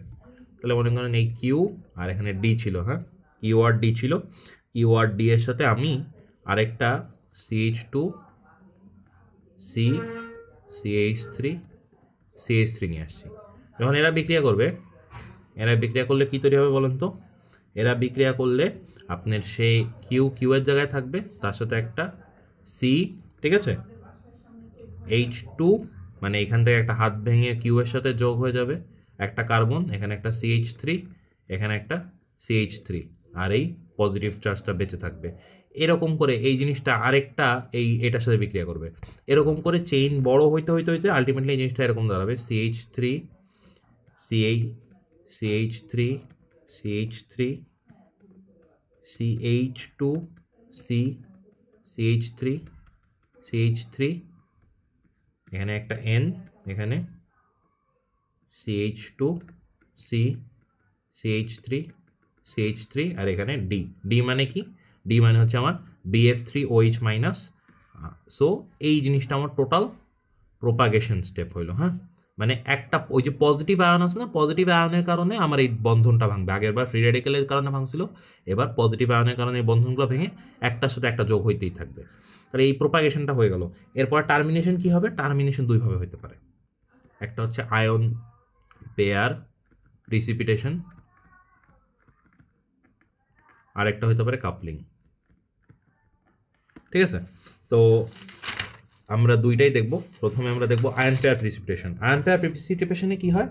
আয়ন পেয়ার প্রিসিপিটেশনে হচ্ছে এই ভদ্র যে আপনার ছিল না লাস্টে, এই যে এই ভদ্রলোক, এই যে ডি যে ভদ্রলোক, মানে ডি ভদ্রলোককে BF3OH মাইনাস, এই ভদ্রলোক এখান থেকে একটা হাইড্রোজেন নিয়ে পালায় যায়, ঠিক আছে, মানে এইখান থেকে একটা হাইড্রোজেন নিয়ে পালায় যায়। তো ও যখন একটা হাইড্রোজেন নিয়ে পালায় যায় তখন আমার কী তৈরি হয় বলেন তো? আমার একটা দ্বিবন্ধন তৈরি হয়। ও হাইড্রোজেনটা নিয়ে পালায় যায়, আর আমার এখানে তৈরি হয় CH3 C CH3 CH3, এইবার CH2 C CH3 CH3 N CH double bond C CH3 CH3, এই জিনিসটা এখানে তৈরি হয়। আর প্লাস এখানে আপনার তৈরি হয় হচ্ছে H BF3OH। এইটাই হয়ে গেল আমার কি জিনিস বলতো? Ion pair precipitation. মানে এই একটা আয়ন আরেকটা আয়নকে নিয়ে সরে চলে যায়, আর আমার একটা ডাবল বন্ড সৃষ্টি হয়। এটাকে বলতেছি আয়ন পেয়ার প্রিসিপিটেশন। আর আরেকটা জিনিস আছে, সেটা হচ্ছে কাপলিং। কাপলিংয়ে কি হয়? কাপলিংয়ে আপনার হচ্ছে এই জিনিসটা আর মানে কাপলিংয়ে আর আপনার আয়ন পেয়ার প্রিসিপিটেশন হয় না। কাপলিংয়ে কি হয়?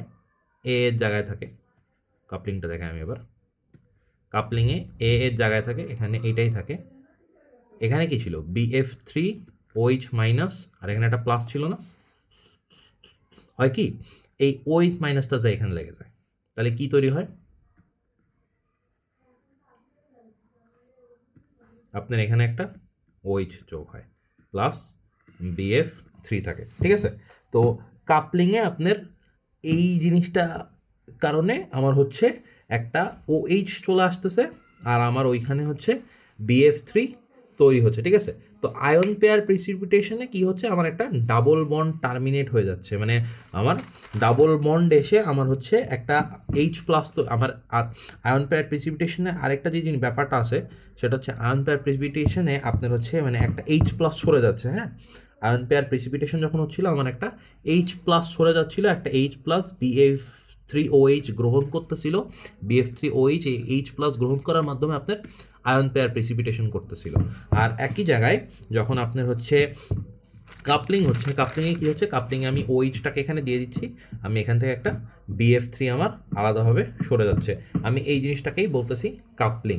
তাহলে এই দুইটা প্রসেসের মাধ্যমে আপনার টার্মিনেশন হওয়া সম্ভব। এখন আমাদের বাকি আছে অ্যানায়নিক পলিমারে। ও হ্যাঁ, এর আগে আমরা স্টাইরিনেরটা দেখে নিই। এইবার আপনার হচ্ছে স্যার, আপনাদের মনে আছে স্যার হোমওয়ার্ক দিয়েছিল আমাদের polymerisation of styrene with AlCl3। দেখেন AlCl3 পানির সাথে বিক্রিয়া করে H plus Al3L3 OH minus তৈরি করতেছে, এইটা আমার স্টাইরিন, এইটা সেই বেনজিনের মতো দেখতে ওই জিনিসটা। এইটার সাথে আমার এই যে এই জিনিসটা বিক্রিয়া, মানে এই আমার হচ্ছে ক্যাটালিস্টটা যেটা বিক্রিয়া করতেছে, বিক্রিয়া করলে কি হলো দেখেন, আমার এখানে একটা পজিটিভ, এই জিনিসটা ভেঙে আমার একটা পজিটিভ চার্জ তৈরি হলো, আমার একটা H এখানে চলে আসলো, এই জিনিসটা এখানে অ্যাড হয়ে গেল। এরপরে দেখেন এই যে প্রোপাগেশনে আমার এটা n সংখ্যক জিনিস মানে গ্রোথ হইলো, গ্রোথ হওয়ার পরে এখানে দেখেন, এখানে এসে কি হচ্ছে, এখানে এসে আমার এই যে OH মাইনাসটা মানে এই প্রোডাক্টটা এখান থেকে একটা হাইড্রোজেন নিয়ে বের হয়ে গেল, আর আমার এখানে একটা ডবল বন্ড তৈরি হলো, মানে এখানে মেনলি আয়ন পেয়ার প্রিসিপিটেশন হয়েছে, এটার মাধ্যমে টার্মিনেশন হয়ে গেছে। সো এইটা হচ্ছে স্টাইরিনের পলিমারাইজেশন উইথ AlCl3। এই জিনিসটা স্যার আমাদের করতে বলছিল, মানে হোমওয়ার্ক দিছিল আর কি। তো এইটা হচ্ছে আপনি দেখতে পারেন। আর এরপর আমরা একটা দেখব অ্যানায়নিক, এটা হচ্ছে অ্যানায়নের মাধ্যমেও করা যায়, মানে এটা কোনো বিষয় না অ্যাকচুয়ালি, যে হচ্ছে আপনি এটা ক্যাটায়ন দিয়ে করতেছেন বা অ্যানায়ন দিয়ে করতেছেন, মেইনলি আমার আলটিমেট রেজাল্ট হচ্ছে কাপলিং করলেই হচ্ছে।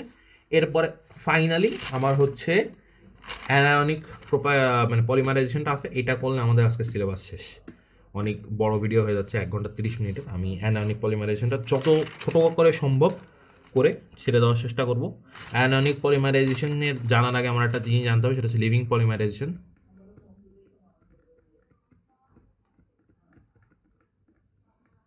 বলা হচ্ছে যে যদি একটা পলিমারাইজেশন চেন এমন হয় যেটা বাড়তেই থাকে, ওটার কোনো টার্মিনেশন থাকে না, ঠিক আছে, নো টার্মিনেশন,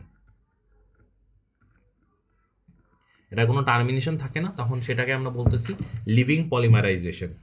এই বিক্রিয়া, এখন এই লিভিং পলিমারাইজেশনটা অ্যানায়নিক পলিমারাইজেশনের সাথে কীভাবে যুক্ত সেটা জানার আগে আমাদের আগে অ্যানায়নিক পলিমারাইজেশন জানতে হবে। অ্যানায়নিক পলিমারাইজেশনে বলা হচ্ছে যে যদি নেগেটিভ চার্জ আমার একটা পলিমারাইজেশন ক্যারি করে, তাহলে ওটাকে বলছি আমরা অ্যানায়নিক পলিমারাইজেশন। মেকানিজমটা কি, ধরে নেন আমার এখানে সোডিয়াম অ্যামোনিয়া ছিল, তো এই জিনিসটা হচ্ছে আমার Na প্লাস আর NH2 মাইনাসে মানে ইয়ে হতে পারে, মানে ভাঙা যেতে পারে। সো এইখান থেকে আমার এই যে NH2 মাইনাসটা, এই NH2 মাইনাস ভদ্রলোক মনে করেন হচ্ছে আমার ভিনাইল সায়ানাইডের সাথে বিক্রিয়া করলো, NH2 মাইনাসটা ভিনাইল সায়ানাইডের সাথে বিক্রিয়া করলো, বিক্রিয়া করলে কী তৈরি হবে, ওই যে বেসিক যা ছিল তাই, NH2, এখানে CH2, এখানে একটা CH, এখানে একটা CN, আর এখানে একটা নেগেটিভ চার্জ। এই প্রোপাগেশন স্টেপে কি হবে, প্রোপাগেশন স্টেপে এই ভদ্রলোক আরেকটা এরকম অ্যামোনিয়াম সায়ানাইডের কাছে আসবেন, সায়ানাইডের কাছে এসে এখান থেকে বন্ড ভাঙবে, বন্ড ভাঙে ওর অ্যাডিশন হবে, অ্যাডিশন হয়ে এই লাস্টে এরকম একটা থাকবে, ওইটাই আমার হচ্ছে ট্রান্সফার হবে। আমি দেখাই, NH2 CH2 CH CN CH2 CH CN N সংখ্যক, হ্যাঁ, এখানে একটা হাত, এখানে CH2 CH minus CN। Termination স্টেপে কি হচ্ছে, টার্মিনেশনে কাহিনী আছে, কাহিনী হচ্ছে এটা একটা স্পন্টেনিয়াস প্রসেস না, মানে এটা একটা স্ফুতস্ফর্ত ধুরু ছাই, স্পন্টেনিয়াসের যে বাংলা যেটা স্বতঃস্ফূর্ত প্রসেস না।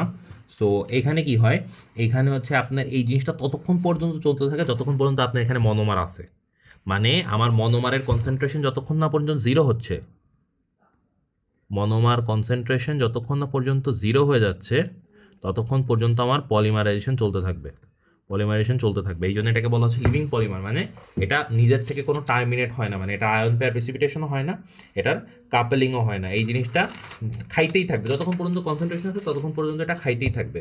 তো এই জিনিসটাকে আমার মানে কিল করার জন্যে বা এই জিনিসটাকে আমার শেষ করে দেওয়ার জন্য আমার কিছু স্মল অ্যামাউন্ট অফ পানি বা প্রোটন দিতে হয়, H+ দিতে হয়। তো কি হলো, মনে করেন আপনার এটা ছিল না, এটার সাথে যখন আপনি H+ দিবেন, H+ দিলে কি হচ্ছে, H+ দিলে এই যে CH2 মাইনাস, এই CH2 মাইনাসটা থাকে না, তখন এটা CH2 হয়ে যায়, মানে আমার বাইরের থেকে একটা এক্সট্রা H2 দিতে হয় টার্মিনেট করার জন্য, এক্সট্রা এইচ প্লাস নিয়ে আসা লাগে, তখন আমার হচ্ছে এটা টার্মিনেট হয়। যদি তা না মানে আমরা না নিয়ে আসতাম, তাহলে যতক্ষণ মনোমার আছে বা যতক্ষণ আমার মনোমার ওখানে আর কনসেন্ট্রেশন আছে ততক্ষণ পর্যন্ত এই রিয়াকশনটা চলতেই থাকবে, কারণ ওই রিয়াকশনটা কনজিউম করতেই থাকবে, ঠিক আছে। আর এইটাকে ইয়ে করার জন্য আমার ছোট্ট একটা স্মল এক্সট্রা মলিকুলার ওয়েট লাগে, স্মল এক্সট্রা একটা মলিকুলার ওয়েট, যেটাকে আমরা প্রোটন বলতেছি, মলিকুলার ওয়েট অ্যাড করতে হয়।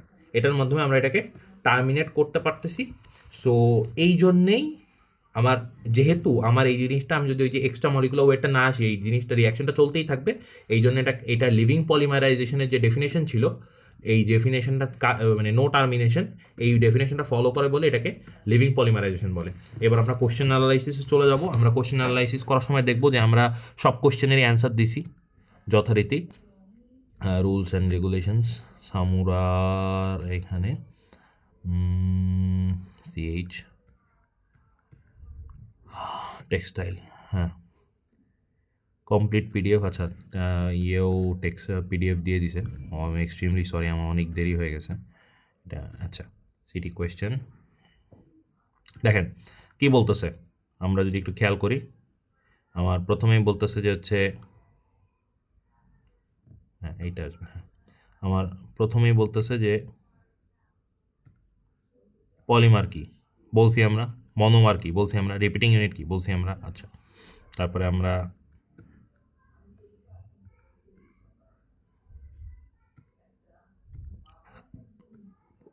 তারপরে দেখেন বলতেছে যে হচ্ছে write the monomer and repeating unit of this following. পলিথিনের মনোমার পড়ছি, রিপিটিং ইউনিট পড়ছি, পিভিসি পড়ছি, পলিস্টাইরিন পড়ছি, স্টাইরিনের জাস্ট ইয়ে হবে নাইলন পড়ছি। আমরা কিন্তু এগুলো সকলে দেখছি। ওয়াই পলিমার্স আর ইউনিক, পলিমাররা ইউনিক কেন? কারণ পলিমারের মাধ্যমে আমরা এটা আপনি চ্যাট জিপিটি দিয়ে সার্চ করে দেখতে পারেন, অথবা আপনি এটা নিজের থেকে খুব সহজে বানায় লেখা যায় যে পলিমার ইউনিক, কারণ অনেকগুলো অসংখ্য পলিমার থাকে, পলিমারে অনেক বড় বড় চেইন তৈরি করা যায়, পলিমার দিয়ে ফাইবার তৈরি করা যায়। পলিমারের হচ্ছে আমার সাধারণত আমি বিভিন্ন পলিমারে বিভিন্ন ক্যারেক্টারিস্টিক্স থাকে, যে মলিকুলার ওয়েট ডিফারেন্ট হয় এক এক ধরনের, মানে পলিমারের কোনো নাম্বারে লিমিটেশন নাই, আপনি পলিমার দিয়ে যে কোনো ধরনের কম্পাউন্ড তৈরি করতে পারেন। এখন পর্যন্ত কেউ সব পলিমার আবিষ্কার করে পারে নাই। হিউজ অ্যামাউন্ট পলিমার ইউনিক কেন এটা লেখা যেতে পারে। এবার বলছে discuss the method of free মানে র্যাডিক্যাল পলিমারাইজেশন উইথ এক্সাম্পল। করছি extinguish between chain and step polymerization, আমরা করছি ওই যে differentiation, distinguish between chain growth and step growth polymerization আমরা করছি, discuss types of step polymerization এটা আমাদের নাই। আচ্ছা এখানে নট শিওর দেওয়া কিসে, আচ্ছা সেলফ কনসেন্ট্রেশন পলিমারাইজেশন নাই এটা। হোয়াট ইজ পলিমার পড়ছি, ইম্পর্টেন্স অফ পলিমার সায়েন্স পড়ছি, describe criteria of fibre forming polymer পড়ছি, পলিমারাইজেশন কি পড়ছি, ফ্রি র্যাডিক্যাল পলিমারাইজেশন পড়ছি, চেইন স্টেপের পার্থক্য পড়ছি। What is functionality of monomer পড়ছি, ফাংশনালিটি হচ্ছে ফাংশনাল গ্রুপ, অথবা যে কটা হাইড্রোজেন আপনি অ্যাড করতে পারতেছেন, অথবা আপনি যে কটা হাইড্রোজেন সরাই নিতে মানে আপনি যে কটা হাইড্রোজেন এক্সচেঞ্জ করতে পারতেছেন, অথবা যে কয়টা আপনি ফাংশনাল গ্রুপ ওখানে আছে সবগুলোকে আমরা ফাংশনালিটি বলতেছি। Classification of polymerization process, polymerization প্রসেসের ক্লাসিফিকেশন আমরা জানি, চেইন স্টেপ, চেইনের মধ্যে আমরা আরও দিতে পারছি ফ্রি র্যাডিক্যাল, আর হচ্ছে আয়নিক, আয়নিকের মধ্যে ক্যাটায়নিক অ্যানায়নিক। পরে নেক্সট 17 সালে কোশ্চেন, 17 সালে কোশ্চেনে হ্যাঁ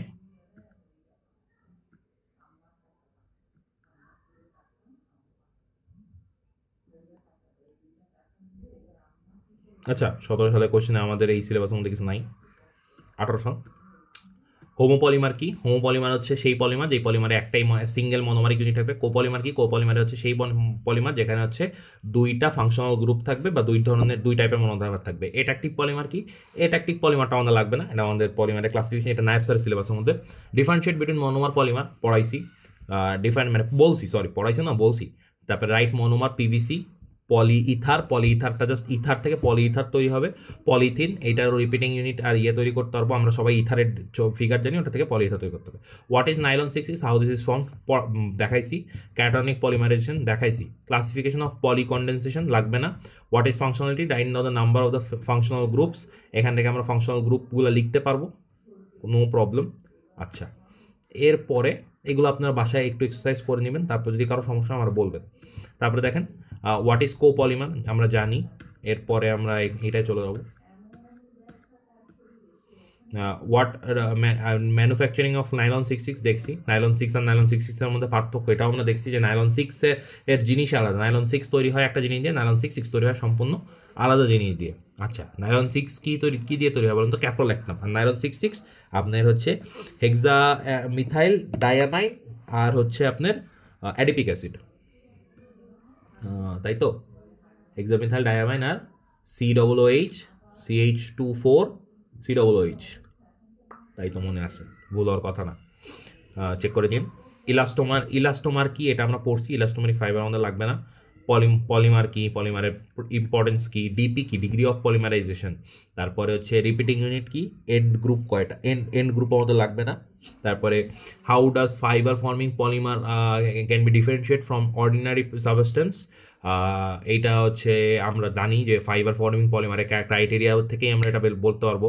define polymerization, write down properties of chain polymerization পড়ছি। ওই যে চেইন আমরা যে ডিফারেন্সগুলো দেখাইছিলাম না, পলিমার যে চেইন পলিমারাইজেশন আপনার হচ্ছে slow process, initiation, termination, propagation আছে, এটার এক্সাম্পল একটা, এটার হচ্ছে আপনার ফ্রি র্যাডিক্যাল লাগে, এইটা ওই যেগুলো ওগুলো আপনি এখানে বলে দিলেই হচ্ছে। তারপরে ডিসকাস ক্যাটায়নিক পড়ছি, state condition of step polymerization, conditions of step polymerization লাগবে না। এরপরে এই যে পলি ইথাইলিন টেট্রাফিলেট, এটা হচ্ছে ড্যাক্রন, এগুলোর স্ট্রাকচার আর এন্ড ইউজ আমরা সব দিয়েই করতে পারবো। ড্যাক্রনের স্ট্রাকচার দেখছেন, নাইলন 6 দেখছেন, পিভিসি দেখছেন। This is 20। ডিফাইন হোমোপলিমার কি, কোপলিমার কি, পারসি। ফাইবার ফর্মিং পলিমার কীভাবে আলাদা করা যাবে আমরা দেখছি। এরপরে হচ্ছে মনোমার কি, এটা criteria of fibre forming polymer দেখছি। পিভিসি কি, টেক্সটাইলে দর প্রয়োজনীয় তা দেখছি। Difference between cationic polymerisation and anionic polymerisation দেখছি। Functionality of the following polymers দেখেন 2, 4, 1 ফাংশনালিটি আমরা দেখছি। ফাংশনালিটিগুলো আপনি নিজের এক্সারসাইজ করবেন। Write down classification of core polymer according to arrangement and bonding monomer, এটা নায়েব স্যারের পড়া দরকার নেই। Explain steps of free radical chain polymerization আমরা দেখছি। Describe suspension polymerization with advantages and disadvantages. Suspension polymerization আমরা দেখি নাই, লাগবে না। এরপরে আর লাস্ট এইটা পলিমার কি, ফাংশনালিটি কি, কোপলিমার কি লিখতে পারবেন আশা করি। ক্রাইটেরিয়া লিখতে পারবেন, পিভিসি, পলিস্টার, পলিপ্রোপাইলিন, তিনটারই আপনি মনোমার আর রিপিটিং ইউনিট লিখতে পারবেন আশা করি। কোশ্চেনগুলো আমি জাস্ট কোশ্চেন প্যাটার্ন দেখছেন, monomer repeating unit, monomer repeating unit. Polymer কি, এই যে মনোমার রিপিটিং ইউনিট, এগুলো লেখো, এটা কালকে আসার চান্স অনেক বেশি। মনোমার আর রিপিটিং ইউনিট লেখো। ফাংশনালিটি কি, তারপরে হচ্ছে হোয়াট ইজ ডিপি বা what is degree of polymerization. আচ্ছা, ডিগ্রি অফ পলিমারাইজেশন মনে হয় বলিনি, এটা বলতেছি। হোয়াট ইজ ক্রিস্টালিনিটি, এটা আপনি বলতে পারবেন। শেষ, আমরা এবার ডিগ্রি অফ পলিমারাইজেশনে যাব। তার আগে আমি হচ্ছে যে আমি আরেকটা যেটা দিছিলাম ওইটাও একটু দেখে নিই। পলিমার সায়েন্স কি, ম্যাক্রোমলিকিউল কি, এদের টাইপ কি ধরনের, পলিমার কি, মনোমার কি, রিপিটিং ইউনিট কি, কিছু মনোমার ওদের পলিমার আমরা দেখছি। এরপরে monomer of polymer above following fibre, তারপরে elastomer, cross link, plastic, space network structure দেখছি, ক্রাইটেরিয়া দেখছি, ডিফারেন্স দেখছি, ইম্পর্টেন্স দেখছি। মানে এখানে সবই মেইনলি করানো হয়েছে, কিছুই বাদ দেওয়া হয়নি। মেকানিজম যা যেগুলো ছিল, ব্যাকেলাইট, ইউরিয়া, ফর্মালডিহাইড, আমরা সবই দেখছি। আচ্ছা, আমরা এখন চলে যাব ডিগ্রি অফ পলিমারাইজেশন, তাই না? What is degree of polymerization? দেখেন, ডিগ্রি অফ পলিমারাইজেশন বলছে the number of monomer units in a polymer chain, ঠিক আছে?